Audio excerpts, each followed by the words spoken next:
10 ਸਾਲ ਕਾਂਗਰਸ ਬੀਜੇਪੀ ਤੇ ਅਕਾਲੀ ਦਲ ਦੀ ਸਰਕਾਰ ਰਹੀ ਹੈ। ਉਦੋਂ ਮੰਗ ਉੱਠਦੀ ਰਹੀ ਹੈ, ਇਹਨਾਂ ਨੇ ਕੁਛ ਨਹੀਂ ਕੀਤਾ।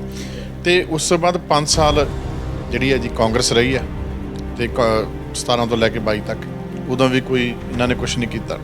ਤੇ ਹੁਣ ਹਜੇ 6 ਮਹੀਨੇ ਹੋਏ ਆ, 7 ਮਹੀਨੇ ਮੁੱਖ ਮੰਤਰੀ ਬਣਿਆ ਭਗਵੰਤ ਮਾਨ ਸਾਹਿਬ ਹੋਰਾਂ ਨੂੰ। ਤੇ ਭਗਵੰਤ ਮਾਨ ਸਾਹਿਬ ਹੋਰਾਂ ਨੇ ਪੰਜਾਬ ਦੇ 2004 ਤੋਂ ਬਾਅਦ ਭਰਤੀ ਹੋਏ ਮੁਲਾਜ਼ਮਾਂ ਨੂੰ ਵੱਡਾ ਦੀਵਾਲੀ ਦਾ ਤੋਹਫਾ ਜਿਹੜਾ ਉਹ ਦਿੱਤਾ ਔਰ ਪੈਨਸ਼ਨ ਜਿਹੜੀ ਆ ਉਹ ਬਹਾਲ ਕਰ ਦਿੱਤੀ ਗਈ ਹੈ। ਚਾਰੇ ਪਾਸੇ ਖੁਸ਼ੀਆਂ ਨੇ, ਢੋਲ ਵੱਜ ਰਹੇ ਆ, ਲੱਡੂ ਵੰਡੇ ਜਾ ਰਹੇ ਆ, ਮੁਲਾਜ਼ਮ ਮੂੰਹ ਮਿੱਠਾ ਕਰਾ ਰਹੇ ਔਰ ਵਧਾਈਆਂ ਦੇ ਰਹੇ ਆ। ਔਰ ਅੱਜ ਐ ਸਮਝ ਲਓ ਕਿ ਇੰਨੇ ਖੁਸ਼ ਨੇ ਭਗਵੰਤ ਮਾਨ ਸਾਹਿਬ ਤੋਂ, ਆਮ ਪਾਰਟੀ ਸਰਕਾਰ ਤੋਂ। ਤੇ ਮੈਨੂੰ ਤਾਂ ਕਈਆਂ ਦੇ ਫੋਨ ਆਏ ਆ, ਕਹਿੰਦੇ ਜੀ ਇਹ ਤਾਂ ਮੁਬਾਰਕ ਹੋ ਗਈ ਦੀਵਾਲੀ ਸਾਡੇ ਲਈ, ਹੁਣ ਐਤਕੀ ਤਾਂ ਅਸੀਂ ਦੇਸੀ ਘਿਓ ਦੇ ਦੀਵੇ ਬਾਲਾਂ ਵੀ ਤੋਹਫਾ ਵੱਡਾ ਹੀ ਮਿਲ ਗਿਆ ਇਸ ਵਾਰ ਤਾਂ। ਦੇਸੀ ਘਿਓ ਦੇ ਦੀਵੇ ਬਾਲਾਂ ਕਹਿੰਦੇ ਜੀ ਸਾਡੇ ਲਈ ਤਾਂ ਬਹੁਤ, ਸਾਡੀ ਤਾਂ ਜਾਨ ਪੈ ਗਈ, ਸਾਡੇ ਤਾਂ ਮਰੇ ਪਏ ਸੀਗੇ। ਐਡਸ ਚੱਲ ਰਹੀਆਂ ਨੇ ਅਖਬਾਰਾਂ ਤੇ ਨਿਊਜ਼ ਪੇਪਰਾਂ 'ਚ, ਪੂਰਾ ਚੱਲ ਰਿਹਾ। ਪੂਰੇ ਕੈਬਨਿਟ ਮੰਤਰੀ ਪੰਜਾਬ ਦੇ, ਤੁਸੀਂ ਹੋ ਵਿਧਾਇਕ, MLA ਹੋ, ਤੁਸੀਂ ਵੀ ਕਹਿ ਰਹੇ ਹੋ ਕਿ ਇੰਨੇ ਕੰਮ ਹੋਏ ਨੇ, ਪਰ ਵਿਰੋਧੀ ਕਹਿ ਰਹੇ ਨੇ ਕਿ ਡਰਾਮੇਬਾਜ਼ੀ ਹੋ ਰਹੀ ਹੈ ਜੀ। ਵੈਸੇ ਹੀ ਕਹਿ ਦਿੰਦੇ ਨੇ ਕਿ ਇੰਨੇ ਕੰਮ ਹੋ ਗਏ ਜੀ, ਕਿੰਨੇ ਕੁ ਕੰਮ ਹੋ ਗਏ, ਵੀ ਗੱਲਾਂ ਜ਼ਿਆਦਾ ਨੇ ਕੰਮ ਘੱਟ ਨਹੀਂ। ਆਫ ਦਾ ਰਿਕਾਰਡ ਕਾਂਗਰਸੀ, ਅਕਾਲੀ, ਬੀਜੇਪੀ ਵਾਲੇ ਕਹਿੰਦੇ ਵੀ ਯਾਰ ਕੰਮ ਤਾਂ ਬਹੁਤ ਅੱਛਾ ਕਰ ਰਿਹਾ ਭਗਵੰਤ ਮਾਨ, ਕੰਮ ਬਹੁਤ ਅੱਛੇ ਕਰ ਰਹੇ ਨੇ ਮੁੱਖ ਮੰਤਰੀ ਸਾਹਿਬ ਤੁਹਾਡੇ, ਆਮ ਪਾਰਟੀ ਬੜਾ ਅੱਛਾ ਕੰਮ ਕਰ ਰਹੀ ਹੈ। ਤੇ ਜਦੋਂ ਮੀਡੀਆ ਸਾਹਮਣੇ ਜਾਂਦੇ ਉਹ ਕੁਛ ਨਹੀਂ ਜੀ ਹੋ ਰਿਹਾ ਜੀ, ਇੱਥੇ ਅਖਬਾਰਾਂ 'ਚ ਐਡਾਂ ਆ ਰਹੀਆਂ ਜੀ, ਬਰਨਾਲਾ ਉੱਥੇ ਦਾ ਉੱਥੇ ਜੀ, ਕੁਛ ਨਹੀਂ ਜੀ ਹੋ ਰਿਹਾ, ਕੁਛ ਨਹੀਂ ਹੋ ਰਿਹਾ। ਉਹ ਇਹ ਜਿਹੜੀ ਫਿਤਰਤ ਹੈ ਨਾ ਜੀ, ਮਤਲਬ ਕਾਂਗਰਸ ਰਾਜਾ ਵੜਿੰਗ ਇਕੱਲਾ ਹੀ ਹੈ, ਬਾਕੀ ਅੱਧੇ ਤੋਂ ਵੱਧ ਤਾਂ ਜਿਹੜੀ ਹੈ ਜੀ ਕਾਂਗਰਸ ਬੀਜੇਪੀ ਚਲੀ ਗਈ। ਸਣੇ ਮੁੱਖ ਮੰਤਰੀ, ਸਣੇ ਕੈਬਨਿਟ ਮੰਤਰੀ, ਇਕੱਲਾ ਹੀ ਹੈ ਡੁਗਡੁਗੀ ਲੈ ਕੇ ਵਜਾਉਂਦਾ ਰਹਿੰਦਾ ਜੀ। ਰਾਜਾ ਵੜਿੰਗ ਨਾਲ ਸੁਖਪਾਲ ਖਹਿਰਾ, ਪ੍ਰਤਾਪ ਸਿੰਘ ਬਾਜਵਾ, ਜਿੰਨੇ ਵੀ ਕਾਂਗਰਸ, ਹੋਰ ਤਾਂ ਕੋਈ ਹੈ ਹੀ ਨਹੀਂ, ਬੋਲਣ ਵਾਲਾ ਹੈ ਬਚੇ ਕੋਈ ਨਹੀਂ। ਬਾਬੇ ਨਾਨਕ ਨੇ ਸੁਪੜਾ ਹੀ ਸਾਫ਼ ਕਰਤਾ। ਜਿਹੜੇ ਝੂਠੀਆਂ ਸੌਹਾਂ ਖਾ ਕੇ ਨਾ ਸਰਕਾਰ ਬਣਾ ਕੇ 17 'ਚ, ਬਾਬੇ ਨਾਨਕ ਨੇ ਸਭ ਘਰਾਂ 'ਚ ਬਿਠਾਤੇ। ਮਾਨ ਸਾਹਿਬ ਇਹ ਵੀ ਗੱਲ ਸਾਹਮਣੇ ਆਉਂਦੀ ਹੈ ਕਿ 7 ਮਹੀਨਿਆਂ 'ਚ 70 ਸਾਲ ਜਿੰਨਾ ਕੰਮ ਕਰਤਾ, ਇਹ ਵੀ ਆ ਰਿਹਾ। ਉਸ ਤੋਂ ਬਾਅਦ ਗੱਲਬਾਤ ਇਹ ਵੀ ਸਾਹਮਣੇ ਆ ਰਹੀ ਕਿ 7 ਮਹੀਨੇ ਧਰਨੇ ਕਿੰਨੇ ਚੱਲ ਰਹੇ ਨੇ ਜੀ। ਮੁੱਖ ਮੰਤਰੀ ਪੰਜਾਬ ਭਗਵੰਤ ਸਿੰਘ ਮਾਨ ਦੀ ਕੋਠੀ ਸੰਗਰੂਰ 'ਚ ਅਣਮਿੱਥੇ ਸਮੇਂ ਲਈ ਧਰਨਾ ਸ਼ੁਰੂ ਕੀਤਾ ਹੋਇਆ ਉਗਰਾਹਾਂ ਗਰੁੱਪ ਨੇ ਜੀ। ਕਿਵੇਂ ਦੇਖਦੇ ਹੋ ਤੁਸੀਂ ਕਿ ਧਰਨੇ ਵੀ ਵੱਡੀ ਗਿਣਤੀ ਚੱਲਦੇ ਨੇ? ਉਹ ਤਾਂ ਕਦੇ ਦਿਖਾਈ ਨਹੀਂ ਹੈਗੇ, ਇਹ ਵੀ ਕਹਿ ਰਹੇ।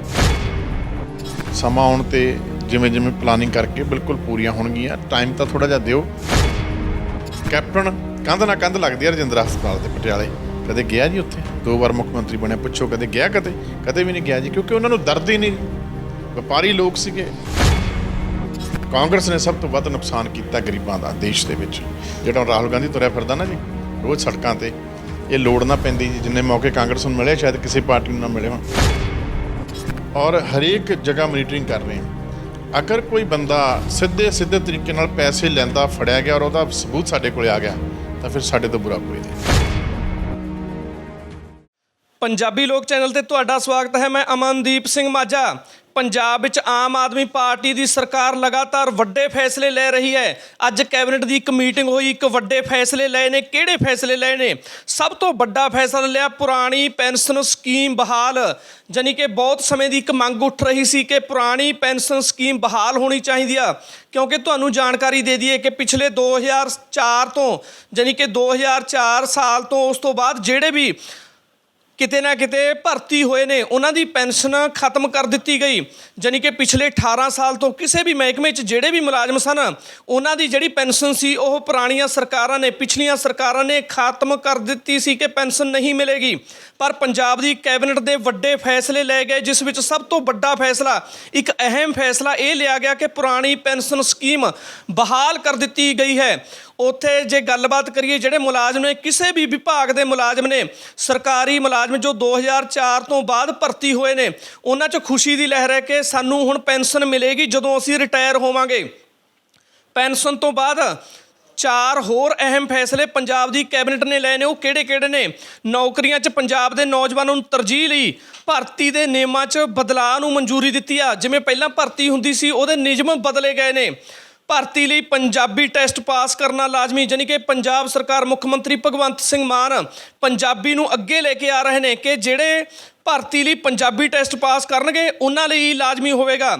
ਮੋਹਾਲੀ ਮੈਡੀਕਲ ਕਾਲਜ ਦੀ ਨਵੀਂ ਥਾਂ ਨੂੰ ਮਨਜ਼ੂਰੀ ਅਤੇ ਧਾਰਮਿਕ ਗ੍ਰੰਥਾਂ ਨੂੰ ਲੈ ਕੇ ਜਾਣ ਵਾਲੀਆਂ ਗੱਡੀਆਂ ਟੈਕਸ ਮੁਕਤ। ਜਾਨੀ ਕਿ ਪਹਿਲਾਂ ਵੀ ਗੱਲਬਾਤ ਇਹ ਆ ਰਹੀ ਸੀ ਕਿ ਧਾਰਮਿਕ ਗ੍ਰੰਥਾਂ ਨੂੰ ਲੈ ਕੇ ਜਾਣ ਵਾਲੀਆਂ ਗੱਡੀਆਂ, ਜਾਨੀ ਕਿ ਜਦੋਂ ਵੀ ਕਿਤੇ ਨਾ ਕਿਤੇ ਨਗਰ ਕੀਰਤਨ ਨਿਕਲਦੇ ਨੇ, ਨਗਰ ਕੀਰਤਨ ਜਾਂਦੇ ਨੇ, ਉੱਥੇ ਸ਼੍ਰੀ ਗੁਰੂ ਗ੍ਰੰਥ ਸਾਹਿਬ ਜੀ ਦੇ ਮਹਾਰਾਜ ਦੇ ਸਰੂਪ ਹੁੰਦੇ ਨੇ ਤਾਂ ਉਹ ਟੈਕਸ ਮੁਕਤ ਗੱਡੀਆਂ ਪਾਲਕੀ ਸਾਹਿਬ ਕਹਿ ਸਕਦੇ ਹਾਂ, ਜਿਨ੍ਹਾਂ ਨੂੰ ਆਪਾਂ ਪਾਲਕੀ ਸਾਹਿਬ ਕਹਿੰਦੇ ਹਾਂ। ਸੋ ਵੱਡੇ ਫੈਸਲੇ ਲਏ ਨੇ ਪੰਜਾਬ ਸਰਕਾਰ ਨੇ।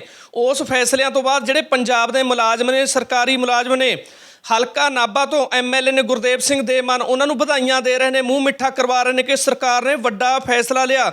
ਸੋ ਸਾਡੇ ਨਾਲ ਹਲਕਾ ਨਾਭਾ ਤੋਂ ਐਮਐਲਏ ਗੁਰਦੇਵ ਸਿੰਘ ਦੇ ਮਾਨ ਮੌਜੂਦ ਨੇ। ਮਾਨ ਸਾਹਿਬ, ਸਵਾਗਤ ਹੈ ਤੁਹਾਡਾ ਪੰਜਾਬੀ ਲੋਕ ਚੈਨਲ ਤੇ ਜੀ।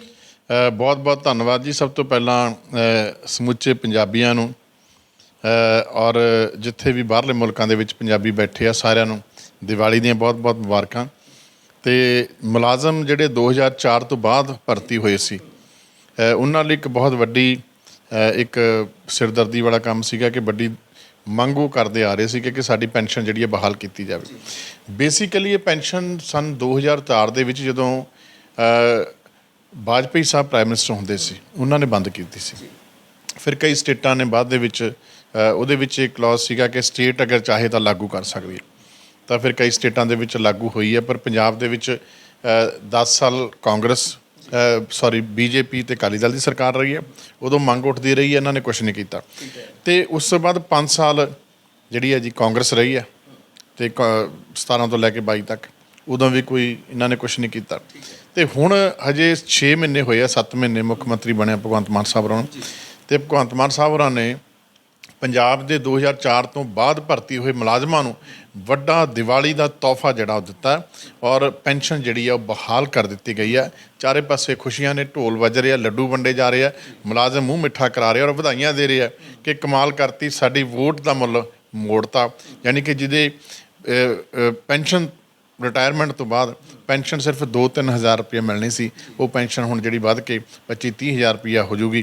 ਅਤੇ ਬਹੁਤ ਵੱਡਾ ਫੈਸਲਾ ਸੀਗਾ, ਸਰਕਾਰ 'ਤੇ ਵੀ ਕਾਫੀ ਇਸ ਚੀਜ਼ ਦਾ ਬੋਝ ਪੈਣਾ।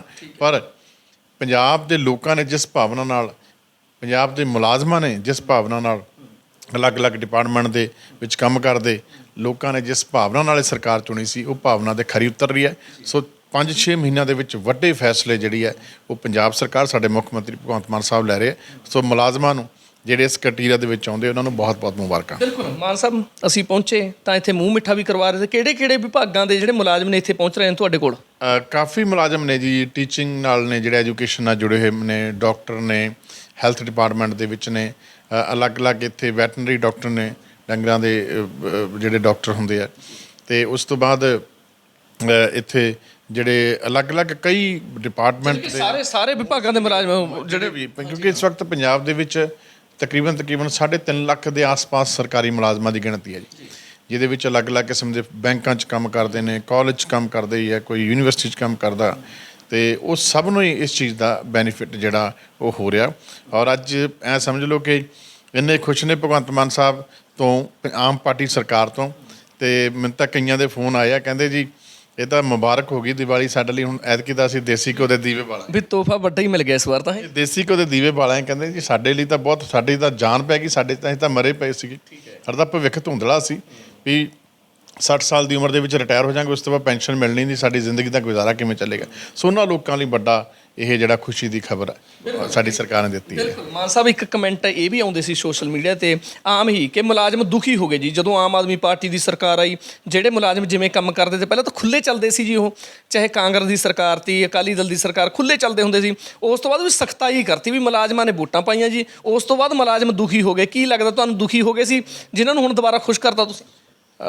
ਨਹੀਂ, ਮੇਰੇ ਹਿਸਾਬ ਨਾਲ ਤਾਂ ਮੈਨੂੰ ਨਹੀਂ ਕਦੇ ਲੱਗਿਆ ਕਿ ਦੁਖੀ ਨੇ। ਹਾਂ, ਮੰਗ ਜ਼ਰੂਰ ਕਰਦੇ ਸੀ ਬਾਰ-ਬਾਰ। ਮੇਰੇ ਕੋਲ ਵੀ ਨਾਭਾ ਵਿਧਾਨ ਸਭਾ ਐਮਐਲਏ ਆਫਿਸ ਦੇ ਵਿੱਚ ਬਹੁਤ ਸਾਰੇ ਭਰਾ ਮੰਗ ਪੱਤਰ ਦੇ ਕੇ ਗਏ ਨੇ, ਮੈਂ ਉੱਪਰ ਵੀ ਵਿਚਾਇਆ ਔਰ ਬਾਰ-ਬਾਰ ਗੱਲ ਕੀਤੀ ਹੈ ਕਿ ਉੱਤੇ ਵਿਚਾਰ ਕੀਤਾ ਜਾਵੇ। ਕੇਜਰੀਵਾਲ ਸਾਹਿਬ ਨਾਲ ਵੀ ਇਲੈਕਸ਼ਨ ਤੋਂ ਪਹਿਲਾਂ ਵਿਚਾਰ ਚਰਚਾ ਹੋਈ ਸੀ ਵੀ ਇਹ 'ਤੇ ਜ਼ਰੂਰ ਵਿਚਾਰ ਕੀਤਾ ਜਾਵੇ। ਅਤੇ ਹੁਣ ਤਾਂ ਸਰਕਾਰ ਆਪਣੀ ਹੈ ਜੀ, ਸਾਰੇ ਮੁਲਾਜ਼ਮਾਂ ਦੀ ਆਪਣੀ ਸਰਕਾਰ ਆ, ਸਭ ਨੇ ਵੋਟਾਂ ਪਾਈਆਂ ਨੇ, ਭਗਵੰਤ ਮਾਨ ਸਾਹਿਬ ਸਭ ਦੇ ਮੁੱਖ ਮੰਤਰੀ ਨੇ। ਅਤੇ ਬਸ ਐਂ ਆ ਜੀ ਵੀ ਬਸ ਪ੍ਰਮਾਤਮਾ ਕਿਰਪਾ ਕਰੇ।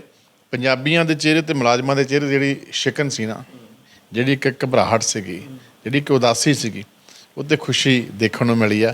ਇਹੀ ਆਮ ਪਾਰਟੀ ਦੀ ਸਰਕਾਰ ਦਾ ਅਸਰ ਹੈ, ਇਹੀ ਭਗਵੰਤ ਮਾਨ ਸਾਹਿਬ ਦੇ ਮੁੱਖ ਮੰਤਰੀ ਬਣੇ ਦਾ ਫਾਇਦਾ ਜੀ। ਬਿਲਕੁਲ। ਪਿਛਲੇ 7 ਮਹੀਨਿਆਂ 'ਚ ਉਹ ਕੰਮ ਹੋਏ ਨੇ ਜਿਹੜੇ 70 ਸਾਲ 'ਚ ਨਹੀਂ ਹੋਏ। ਐਡਸ ਚੱਲ ਰਹੀਆਂ ਨੇ ਅਖਬਾਰਾਂ ਤੇ ਨਿਊਜ਼ਪੇਪਰਾਂ 'ਚ ਪੂਰਾ ਚੱਲ ਰਿਹਾ, ਪੂਰੇ ਕੈਬਨਿਟ ਮੰਤਰੀ ਪੰਜਾਬ ਦੇ, ਤੁਸੀਂ ਹੋ ਵਿਧਾਇਕ MLA ਹੋ, ਤੁਸੀਂ ਵੀ ਕਹਿ ਰਹੇ ਹੋ ਕਿ ਇੰਨੇ ਕੰਮ ਹੋਏ ਨੇ, ਪਰ ਵਿਰੋਧੀ ਕਹਿ ਰਹੇ ਨੇ ਕਿ ਡਰਾਮੇਬਾਜ਼ੀ ਹੋ ਰਹੀ ਹੈ ਜੀ। ਵੈਸੇ ਹੀ ਕਹਿ ਦਿੰਦੇ ਨੇ ਕਿ ਇੰਨੇ ਕੰਮ ਹੋ ਗਏ ਜੀ, ਕਿੰਨੇ ਕੁ ਕੰਮ ਹੋ ਗਏ, ਵੀ ਗੱਲਾਂ ਜ਼ਿਆਦਾ ਨੇ ਕੰਮ ਘੱਟ ਨੇ। ਬੇਸਿਕਲੀ ਵਿਰੋਧੀ ਜਿਹੜੇ ਨਾ ਉਹ ਟੂ ਫੇਸ ਰਾਜਨੀਤੀ ਕਰ ਰਹੇ ਆ। ਆਫ ਦਾ ਰਿਕਾਰਡ ਕਾਂਗਰਸੀ, ਅਕਾਲੀ, ਬੀਜੇਪੀ ਵਾਲੇ ਕਹਿੰਦੇ ਵੀ ਯਾਰ ਕੰਮ ਤਾਂ ਬਹੁਤ ਅੱਛਾ ਕਰ ਰਿਹਾ ਭਗਵੰਤ ਮਾਨ, ਕੰਮ ਬਹੁਤ ਅੱਛੇ ਕਰ ਰਹੇ ਨੇ ਮੁੱਖ ਮੰਤਰੀ ਸਾਹਿਬ ਤੁਹਾਡੇ, ਆਮ ਪਾਰਟੀ ਬੜਾ ਅੱਛਾ ਕੰਮ ਕਰ ਰਹੀ ਹੈ। ਤੇ ਜਦੋਂ ਮੀਡੀਆ ਸਾਹਮਣੇ ਜਾਂਦੇ ਉਹ ਕੁਛ ਨਹੀਂ ਜੀ ਹੋ ਰਿਹਾ ਜੀ, ਇੱਥੇ ਅਖਬਾਰਾਂ 'ਚ ਐਡਾਂ ਆ ਰਹੀਆਂ ਜੀ, ਬਰਨਾਲਾ ਉੱਥੇ ਦਾ ਉੱਥੇ ਜੀ, ਕੁਛ ਨਹੀਂ ਜੀ ਹੋ ਰਿਹਾ, ਕੁਛ ਨਹੀਂ ਹੋ ਰਿਹਾ। ਉਹ ਇਹ ਜਿਹੜੀ ਫਿਤਰਤ ਹੈ ਨਾ ਜੀ, ਅੱਛੀ ਚੀਜ਼ ਨੂੰ ਐਪਰੀਸ਼ੀਏਟ ਕਰਨਾ ਚਾਹੀਦਾ, ਬੁਰੀ ਚੀਜ਼ ਨੂੰ ਜਿਹੜਾ ਤੁਸੀਂ ਉਹਦੀ ਤੁਸੀਂ ਮੁਖਾਲਫਤ ਕਰਨੀ ਚਾਹੀਦੀ ਹੈ ਤਾਂ ਕਿ ਉਹਨੂੰ ਬਿਹਤਰ ਕੀਤਾ ਜਾ ਸਕੇ। ਹੈਲਦੀ ਪੋਲੀਟਿਕਸ ਦੇ ਵਿੱਚ ਵਿਸ਼ਵਾਸ ਰੱਖਣਾ ਚਾਹੀਦਾ ਸਾਨੂੰ। ਮਤਲਬ ਕਾਂਗਰਸ ਰਾਜਾ ਵੜਿੰਗ ਇਕੱਲਾ ਹੀ ਹੈ, ਬਾਕੀ ਅੱਧੇ ਤੋਂ ਵੱਧ ਤਾਂ ਜਿਹੜੀ ਹੈ ਜੀ ਕਾਂਗਰਸ BJP ਚਲੀ ਗਈ। ਸਣੇ ਮੁੱਖ ਮੰਤਰੀ, ਸਣੇ ਕੈਬਨਿਟ ਮੰਤਰੀ ਇਕੱਲਾ ਹੀ ਹੈ, ਡੁਗਡੁਗੀ ਲੈ ਕੇ ਵਜਾਉਂਦਾ ਰਹਿੰਦਾ ਜੀ। ਪ੍ਰਤਾਪ ਬਾਜਵਾ ਆਪ ਸੈਟਿੰਗ ਕਰੀ ਫਿਰਦਾ ਕਿਉਂਕਿ ਉਹਦਾ ਗੁਜਰਾਤ ਦਾ ਮਾਮਲਾ ਜਿਹੜਾ ਜੀ ਉਹ ਜੇ BJP ਨੇ ਉਛਾਲਤਾ ਤਾਂ ਮੂੰਹ ਦਿਖਾਉਣ ਦੇ ਕਾਬਿਲ ਨਹੀਂ ਰਹਿਣਾ। ਟਾਈ ਤੁਹਾਡੀ ਬਹੁਤ ਪਈ ਆ। ਪ੍ਰਤਾਪ ਬਾਜਵੇ ਦੀ ਗੱਲ ਕਰੀਏ ਜਾਂ ਰਾਜਾ ਵੜਿੰਗ ਦੀ ਗੱਲ ਕਰੀਏ, ਵਿਧਾਨ ਸਭਾ 'ਚ ਇਸ ਵਾਰ ਟਾਈ ਦੇਖਣ ਨੂੰ ਮਿਲੀ ਹੈ ਤੁਹਾਡੀ? ਬਿਲਕੁਲ, ਵਿਧਾਨ ਸਭਾ ਦੇ ਵਿੱਚ ਰਾਜਾ ਵੜਿੰਗ ਨਾਲ ਸੁਖਪਾਲ ਖਹਿਰਾ, ਪ੍ਰਤਾਪ ਸਿੰਘ ਬਾਜਵਾ, ਜਿੰਨੇ ਵੀ ਕਾਂਗਰਸ, ਹੋਰ ਤਾਂ ਕੋਈ ਹੈ ਹੀ ਨਹੀਂ, ਬੋਲਣ ਵਾਲਾ ਬਚੇ ਕੋਈ ਨਹੀਂ। ਬਾਬੇ ਨਾਨਕ ਨੇ ਸੁਪੜਾ ਹੀ ਸਾਫ਼ ਕਰਤਾ। ਜਿਹੜੇ ਝੂਠੀਆਂ ਸੌਹਾਂ ਖਾ ਕੇ ਨਾ ਸਰਕਾਰ ਬਣਾ ਕੇ 17 'ਚ, ਬਾਬੇ ਨਾਨਕ ਨੇ ਸਭ ਘਰਾਂ 'ਚ ਬਿਠਾਤੇ। ਤੇ ਟਾਈ ਇਸ ਗੱਲ ਦੀ ਨਹੀਂ ਕਿ ਮੈਂ ਕੋਈ ਬਹੁਤ ਮਤਲਬ ਕਿ ਇਸ ਕਿਸਮ ਨਾਲ ਵੀ ਮੈਂ ਕੋਈ ਉਹਨਾਂ ਨੂੰ ਭੰਡ ਰਿਹਾ ਕੋਈ ਗਲਤ ਤਰੀਕੇ ਨਾਲ, ਜਾਂ ਮੈਂ ਉਹਨਾਂ ਨੂੰ ਕੋਈ ਜਾਣ ਕੇ ਟਾਰਗੇਟ ਕਰ ਰਿਹਾ। ਟਾਈ ਇੱਦਾਂ ਦੀ ਹੈ ਕਿ ਉਹਨਾਂ ਨੂੰ ਇਹ ਸਵਾਲ ਹੈ ਰਾਜਾ ਵੜਿੰਗ ਨੂੰ ਕਿ ਤੁਸੀਂ ਕਹਿੰਦੇ ਹੋ ਜੀ ਕੁਛ ਨਹੀਂ ਹੋ ਰਿਹਾ, ਉਹ ਕਹਿ ਰਹੇ ਨਾ ਜੀ। ਮੈਂ ਉਹਨਾਂ ਨੂੰ ਪੁੱਛਦਾ ਜੀ, ਸਾਨੂੰ 7 ਮਹੀਨਿਆਂ 'ਚ ਤੁਸੀਂ ਕਹਿੰਦੇ ਹੋ ਕੁਛ ਨਹੀਂ ਹੋ ਰਿਹਾ, ਇਹ ਤਾਂ ਪਹਿਲੇ ਮਹੀਨੇ ਤੋਂ ਕਹਿਣ ਲੱਗ ਗਏ ਸੀ। ਤੁਸੀਂ ਹੁਣ ਤੱਕ ਸਰਕਾਰਾਂ 'ਚ ਕਿੰਨੀ ਵਾਰ MLA ਬਣੇ, ਹੁਣ ਤੁਸੀਂ ਮਿਨਿਸਟਰ ਵੀ ਬਣ ਗਏ, ਤੁਸੀਂ ਕੀ ਕੀਤਾ ਜੀ? ਤੁਸੀਂ ਵੀ ਦੱਸ ਦਿਓ ਨਾ ਜਰਾ ਕੀ ਕੀਤਾ। ਇਹੀ ਅਕਾਲੀ ਦਲ ਨੂੰ ਪੁੱਛਣਾ ਚਾਹੁੰਦਾ ਮੈਂ। 5 ਵਾਰ ਬਾਦਲ ਸਾਹਿਬ ਚੀਫ ਮਿਨਿਸਟਰ ਬਣੇ ਨੇ, ਅਕਾਲੀ ਦਲ ਨੇ ਕੀ ਕੀਤਾ ਜੀ? ਕੱਲ੍ਹ ਬੀਬੀ ਜਗੀਰ ਕੌਰ ਉਹਨੇ ਕਿਹਾ ਜੀ ਇਹ SGP ਦੇ ਜਿਹੜੇ ਪ੍ਰਧਾਨ ਨੇ ਬਦਲਣੇ ਚਾਹੀਦੇ ਆ, ਜੋ ਵੀ ਹੈਗਾ ਧਾਰਮਿਕ, ਮੈਂ ਧਾਰਮਿਕ ਮਸਲੇ 'ਚ ਬਾਹਲਾ ਪੈਣਾ ਨਹੀਂ ਚਾਹੁੰਦਾ। ਮਤਲਬ ਹੁਣ ਕੀ ਹੈ, ਬਾਗੀ ਸੁਰਾਂ ਉੱਠ ਰਹੀਆਂ ਨੇ। ਦੋਨੇ ਪਾਰਟੀਆਂ ਜਿਹੜੀਆਂ ਨੇ ਆਪਣੀ ਹੋਂਦ ਬਚਾਉਣ ਦੀ ਕੋਸ਼ਿਸ਼ ਕਰ ਰਹੀਆਂ ਨੇ।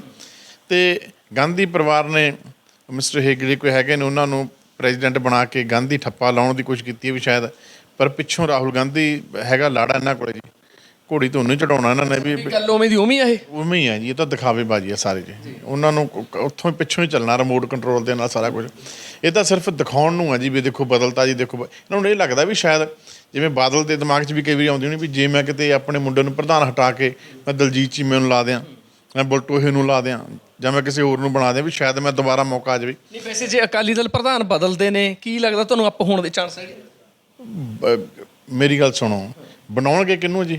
ਜਿਹੜੇ ਇਹਨਾਂ ਦੇ ਨਾਲ ਭਾਗੀਦਾਰੀ ਰਹੇ ਨੇ ਜੀ। ਪੰਜਾਬ ਨੂੰ ਸਾਰਿਆਂ ਨੂੰ ਪਤਾ ਜੀ ਕੌਣ ਨੇ, ਸਭ ਬਾਰੇ ਪਤਾ ਪੰਜਾਬ ਨੂੰ। ਸੋ ਇਸ ਕਰਕੇ ਕੱਢਣ ਪਾਉਣ ਨੂੰ ਕੁਛ ਨਹੀਂ। Akali Dal, Congress right now expiry ਡੇਟਾਂ ਨੇ ਪੰਜਾਬ ਦੇ ਵਿੱਚ। ਭਵਿੱਖ ਖਤਮ ਹੋ ਗਿਆ। ਖਤਮ ਮੇਰੇ ਕਰਕੇ ਨਹੀਂ ਹੋਇਆ, ਦੇਵ ਮਾਨ ਨੇ ਕਹਿਦਾ ਭਵਿੱਖ ਖਤਮ ਹੋ ਰਿਹਾ। ਭਵਿੱਖ ਇਸ ਕਰਕੇ ਖਤਮ ਹੋਇਆ ਕਿ ਇਹਨਾਂ ਨੂੰ ਬਾਰ-ਬਾਰ ਮੌਕੇ ਜਦੋਂ ਮਿਲੇ ਤਾਂ ਇਹਨਾਂ ਨੂੰ ਲੋਕਾਂ ਦੀ ਭਾਵਨਾ ਨਾਲ ਖਿਲਵਾੜ ਕੀਤਾ, ਕੀਤੇ ਵਾਅਦੇ ਪੂਰੇ ਨਹੀਂ ਕੀਤੇ। ਔਰ ਜਦੋਂ ਕੁਰਸੀ ਚਲੀ ਗਈ ਤਾਂ ਫਿਰ ਇਹ ਆਪੋਜੀਸ਼ਨ 'ਚ ਆ ਕੇ ਫਿਰ ਚੀਕਾਂ ਮਾਰਦੇ ਆ, ਦੇਖੋ ਜੀ ਕੁਛ ਨਹੀਂ ਹੋ ਰਿਹਾ, ਦੇਖੋ ਕੁਛ ਨਹੀਂ ਹੋ ਰਿਹਾ। ਪੰਜਾਬ ਦੇ ਲੋਕ ਸਿਆਣੇ ਨੇ, IT ਸੈੱਲ ਬਹੁਤ ਮਜ਼ਬੂਤ ਹੋ ਗਿਆ। ਇੱਕ ਚੁਟਕੀ ਸੈਕਿੰਡ ਦੇ ਵਿੱਚ ਦੁਨੀਆ ਭਰ ਦੇ ਵਿੱਚ ਪਤਾ ਲੱਗ ਜਾਂਦੀ ਵੀ ਕਿੰਨੇ ਮਾਰੀਏ, ਠੀਕ ਹੈ ਨਾ। ਇੱਕ ਲਫ਼ਜ਼ ਬੋਲਿਆ ਦੁਨੀਆ ਭਰ ਦੇ ਵਿੱਚ ਪਤਾ ਲੱਗ ਜਾਂਦਾ। ਹੁਣ ਤਾਂ ਮੋਨੀਟਰਿੰਗ ਹੁੰਦੀ ਹੈ, ਵਿਧਾਨ ਸਭਾ 'ਚੋਂ ਲਾਈਵ ਚੱਲਦਾ, ਮੀਡੀਆ ਬਹੁਤ ਅੱਛੀ ਜੋਬ ਕਰ ਰਿਹਾ, ਉਹ ਮਿੰਟ 'ਚ ਦਿਖਾ ਦਿੰਦਾ ਸਾਰੀ ਗੱਲਬਾਤ। ਸੋ ਹੁਣ ਪਹਿਲਾਂ ਵਾਲਾ ਕੰਮ ਨਹੀਂ ਹੈਗਾ ਵੀ ਚੁੱਪ ਚਪੀਤੇ ਵੀ ਵੋਟਾਂ ਲੋਕ ਪਾ ਦੇਣਗੇ ਤੇ ਚੁੱਪ ਚਪੀਤੇ ਆਪਾਂ ਉਹਨਾਂ ਦੇ ਵਾਅਦੇ ਜੇ ਦਿਲ ਕੀਤਾ ਪੂਰੇ ਕਰ ਦਿਓ, ਨਹੀਂ ਦਿਲ ਕੀਤਾ ਨਾ ਪੂਰੇ ਕਰੋ। ਉੱਦਾਂ ਦਾ ਕੰਮ ਹੈ ਨਹੀਂ। ਹੁਣ ਤਾਂ ਸਾਡੇ ਵੀ, ਹੁਣ ਮੈਂ MLA ਬਣਿਆ, 5 ਸਾਲ ਬਾਅਦ ਜਦੋਂ ਦੁਬਾਰਾ ਵੋਟਾਂ ਪੈਣਗੀਆਂ ਤਾਂ ਲੋਕ ਕੰਮ ਪੁੱਛਣਗੇ ਜੀ। ਲੋਕਾਂ ਨੂੰ ਰਾਈਟ ਇਸ ਗੱਲ ਦਾ ਇਹੀ ਜਾਨੀ ਕਿ ਤੁਹਾਨੂੰ ਵੀ ਪਤਾ ਹੈ ਵੀ ਜੇ ਕੰਮ ਨਹੀਂ ਕਰਾਂਗੇ ਤਾਂ ਲੋਕ ਸਾਡਾ ਵੀ ਕਿਤੇ ਨਾ ਕਿਤੇ ਸਾਈਡ ਤੇ ਕਰ ਦੇਣਗੇ ਸਾਨੂੰ। ਮੈਂ ਤਾਂ ਖੁਦ ਕਹਿ ਰਿਹਾ ਜੀ, ਜੇ ਦੇਵਮਾਨ ਕੰਮ ਨਹੀਂ ਕਰੇਗਾ ਨਾ ਜੀ ਤਾਂ ਫਿਰ ਦੇਵਮਾਨ ਨੂੰ ਦੁਬਾਰਾ ਵੋਟ ਪਾਉਣ ਦਾ ਕੋਈ ਫਾਇਦਾ ਨਹੀਂ ਜੀ। ਦੇਵਮਾਨ ਨੂੰ ਵੋਟ ਪਾਉਣ ਦਾ ਫਾਇਦਾ ਤਾਂ ਜੇ ਦੇਵਮਾਨ ਕੰਮ ਕਰੇਗਾ। ਹਾਂ, ਜੇ ਦੇਵਮਾਨ ਕੰਮ ਕਰਦਾ ਤਾਂ ਫਿਰ ਦੇਵਮਾਨ ਨੂੰ ਹੀ ਵੋਟ ਪੈਣੀ ਚਾਹੀਦੀ ਹੈ, ਫਿਰ ਅਕਾਲੀ ਕਾਂਗਰਸ ਨੂੰ ਵੋਟ ਨਹੀਂ ਪੈਣੀ ਚਾਹੀਦੀ। ਬਿਲਕੁਲ ਮਾਨ ਸਾਹਿਬ, ਇਹ ਵੀ ਗੱਲ ਸਾਹਮਣੇ ਆਉਂਦੀ ਹੈ ਕਿ 7 ਮਹੀਨਿਆਂ 'ਚ 70 ਸਾਲ ਜਿੰਨਾ ਕੰਮ ਕਰਤਾ ਇਹ ਵੀ ਆ ਰਿਹਾ। ਉਸ ਤੋਂ ਬਾਅਦ ਗੱਲਬਾਤ ਇਹ ਵੀ ਸਾਹਮਣੇ ਆ ਰਹੀ ਕਿ 7 ਮਹੀਨੇ ਧਰਨੇ ਕਿੰਨੇ ਚੱਲ ਰਹੇ ਨੇ ਜੀ। ਮੁੱਖ ਮੰਤਰੀ ਪੰਜਾਬ ਭਗਵੰਤ ਸਿੰਘ ਮਾਨ ਦੀ ਕੋਠੀ ਸੰਗਰੂਰ 'ਚ ਅਣਮਿੱਥੇ ਸਮੇਂ ਲਈ ਧਰਨਾ ਸ਼ੁਰੂ ਕੀਤਾ ਹੋਇਆ ਉਗਰਾਹਾਂ ਗਰੁੱਪ ਨੇ ਜੀ। ਕਿਵੇਂ ਦੇਖਦੇ ਹੋ ਤੁਸੀਂ ਕਿ ਧਰਨੇ ਵੀ ਵੱਡੀ ਗਿਣਤੀ ਚੱਲਦੇ ਨੇ? ਉਹ ਤਾਂ ਕਦੇ ਦਿਖਾਈ ਨਹੀਂ ਹੈਗੇ, ਇਹ ਵੀ ਕਹਿ ਰਹੇ। ਮੇਰਾ ਖਿਆਲ ਹੈ ਪਹਿਲੇ ਮੁੱਖ ਮੰਤਰੀ ਨੇ ਪੰਜਾਬ ਦੇ, ਜਿਹੜੇ ਕਿਸਾਨਾਂ ਨਾਲ ਬਹੁਤ ਅੱਛੇ ਤਰੀਕੇ ਨਾਲ ਟੇਬਲ ਟਾਕ ਕਰਦੇ ਆ, ਚਾਹ ਪਿਆਉਂਦੇ ਆ, ਖੁੱਲੀਆਂ 2-2 3-3 ਘੰਟੇ ਵਿਚਾਰਾਂ ਹੁੰਦੀਆਂ ਨੇ। ਪਹਿਲੇ ਮੁੱਖ ਮੰਤਰੀ ਨੇ, ਕੋਈ ਮੁੱਖ ਮੰਤਰੀ ਇੰਨਾ ਟਾਈਮ ਨਹੀਂ ਸੀ ਦਿੰਦਾ। ਤੇ ਮੈਂ ਕਿਸਾਨ ਭਰਾਵਾਂ ਨੂੰ ਬੇਨਤੀ ਕਰਦਾ ਕਿ ਆਪਾਂ ਜ਼ਿਆਦਾ ਹਾਈਪਰ ਹੋ ਕੇ ਨਾ ਚੱਲੀਏ। ਜਿਹੜੀਆਂ ਤੁਹਾਡੀਆਂ ਮੰਗਾਂ ਨੇ ਉਹ ਮੰਗਾਂ ਜਿਹੜੀਆਂ ਜਾਇਜ਼ ਮੰਗਾਂ ਨੇ, ਉਹ ਬਿਲਕੁਲ ਸਮਾਂ ਆਉਣ 'ਤੇ ਜਿਵੇਂ ਜਿਵੇਂ ਪਲਾਨਿੰਗ ਕਰਕੇ ਬਿਲਕੁਲ ਪੂਰੀਆਂ ਹੋਣਗੀਆਂ। ਟਾਈਮ ਤਾਂ ਥੋੜ੍ਹਾ ਜਿਹਾ ਦਿਓ। ਜੇ ਆਪਾਂ ਕਹੇ ਵੀ ਨਹੀਂ ਤੁਸੀਂ ਆਪਾਂ ਗਲੇ 'ਚ ਗੁੱਠਾ ਅੱਜ ਹੀ ਦੇ ਦੀ ਵੀ ਅੱਜ ਹੀ ਕਰੋ ਕੁਛ, ਇੱਕਦਮ ਤਾਂ ਕੋਈ ਵੀ ਚੀਜ਼ ਪੋਸੀਬਲ ਨਹੀਂ ਨਾ। ਪੰਜਾਬ ਦਾ ਰੈਵਨਿਊ ਇਹਨਾਂ ਨੇ ਖ਼ਤਮ ਕਰਤਾ। ਪੰਜਾਬ ਦੇ ਵਿੱਚ ਕਰਜ਼ਾਈ ਕਰਤਾ, ਪੰਜਾਬ ਨੂੰ 3 ਲੱਖ ਕਰੋੜ ਦਾ ਕਰਜ਼ਾਈ ਕਰਤਾ। ਪੰਜਾਬ ਦੇ ਵਿੱਚ ਛੱਡਿਆ ਹੀ ਕੱਖ ਨਹੀਂ। ਪ੍ਰਾਪਰਟੀਆਂ ਹੀ ਬਣਾ ਕੇ, ਸਰਕਾਰੀ ਜ਼ਮੀਨਾਂ ਹੀ ਵੇਚ ਕੇ, ਨਜਾਇਜ਼ ਕਬਜ਼ੇ ਕਰਕੇ ਆਪਣੇ ਹੋਟਲ ਬਣਾ ਲਏ, ਆਪਣੇ ਵੱਡੇ ਵੱਡੇ ਬਿਜ਼ਨਸ ਖੜੇ ਕਰ ਲਏ ਇਹਨਾਂ ਸਾਰੀਆਂ ਪਾਰਟੀਆਂ ਨੇ। ਤੁਸੀਂ ਦੇਖੋਗੇ ਨਾ ਨਵੇਂ ਪੈਟਰੋਲ ਪੰਪ ਕਿੰਨੇ ਖੁੱਲ੍ਹ ਰਹੇ ਨੇ। ਪਟਿਆਲੇ ਜਾਓ ਤੁਸੀਂ ਦੇਖੋ ਕਿੰਨੇ ਨਵੇਂ ਬਣ ਰਹੇ ਨੇ। ਇਹ ਸਭ ਇਹ ਉਹ ਕੋਟੇ ਦੇ ਵਿੱਚੋਂ ਹੀ ਬਣੇ ਨੇ। ਚੈੱਕ ਕਰੋ ਨਾ, ਕੋਈ ਭਰਤਿੰਦਰ ਚਹਿਲ ਦਾ, ਕੋਈ ਕੈਪਟਨ ਦਾ ਰਿਸ਼ਤੇਦਾਰ ਹੈ, ਕੋਈ ਬਾਦਲ ਦਾ ਰਿਸ਼ਤੇਦਾਰ ਹੈ, ਕੋਈ ਬੀਜੇਪੀ ਵਾਲਾ ਦਾ। ਇਹਨਾਂ ਦੇ ਆਪਣੇ ਬੰਦੇ ਨੇ। ਹੋਰ ਤਾਂ ਕਿਸੇ ਆਮ ਬੰਦੇ ਦਾ ਪੈਟਰੋਲ ਪੰਪ ਨਹੀਂ ਬਣ ਰਿਹਾ ਸੜਕਾਂ 'ਤੇ। ਤੁਸੀਂ ਦੇਖੋ ਵੱਡੇ ਵੱਡੇ ਰਿਜ਼ੋਰਟ, ਮੈਰਿਜ ਪੈਲਸ ਕਿਹਦੇ ਬਣ ਰਹੇ ਨੇ? ਇਹਨਾਂ ਦੇ ਬਣ ਰਹੇ ਨੇ। ਇਹ ਉਹੀ ਸਾਡਾ ਪੈਸਾ, ਸਾਡੀ ਡਿਵੈਲਪਮੈਂਟ ਦਾ, ਇਹਨਾਂ ਨੇ ਜਿਹੜਾ ਡਿਵੈਲਪਮੈਂਟ 'ਤੇ ਲਾਉਣਾ ਚਾਹੀਦਾ ਸੀ, ਉਹੀ ਪੈਸਾ ਇਹਨਾਂ ਨੇ ਲੁੱਟ ਕੇ ਆਪਣੇ ਢਿੱਡ ਭਰੇ ਨੇ। ਪੰਜਾਬ ਇਸ ਗੱਲ ਨੂੰ ਜਾਣਦਾ। ਇਸੇ ਕਰਕੇ ਸਾਡਾ ਸਲੋਗਨ ਆ, ਅਖਬਾਰਾਂ 'ਤੇ ਵੀ ਐਡਵਰਟਾਈਜ਼ਮੈਂਟ ਆ ਰਹੀ ਹੈ ਜਿਹਦੇ 'ਤੇ ਕਿੰਤੂ ਪ੍ਰੰਤੂ ਕਰਦੇ ਆ। ਇਹ ਕਿੰਤੂ ਪ੍ਰੰਤੂ ਪਤਾ ਕੌਣ ਕਰ ਰਿਹਾ? ਵੀ ਦੇਖੋ ਜੀ ਫਰੰਟ ਪੇਜ 'ਤੇ ਐਡ ਆ ਰਹੀ ਹੈ, ਪੈਸਾ ਵੇਸਟ ਹੋ ਰਿਹਾ।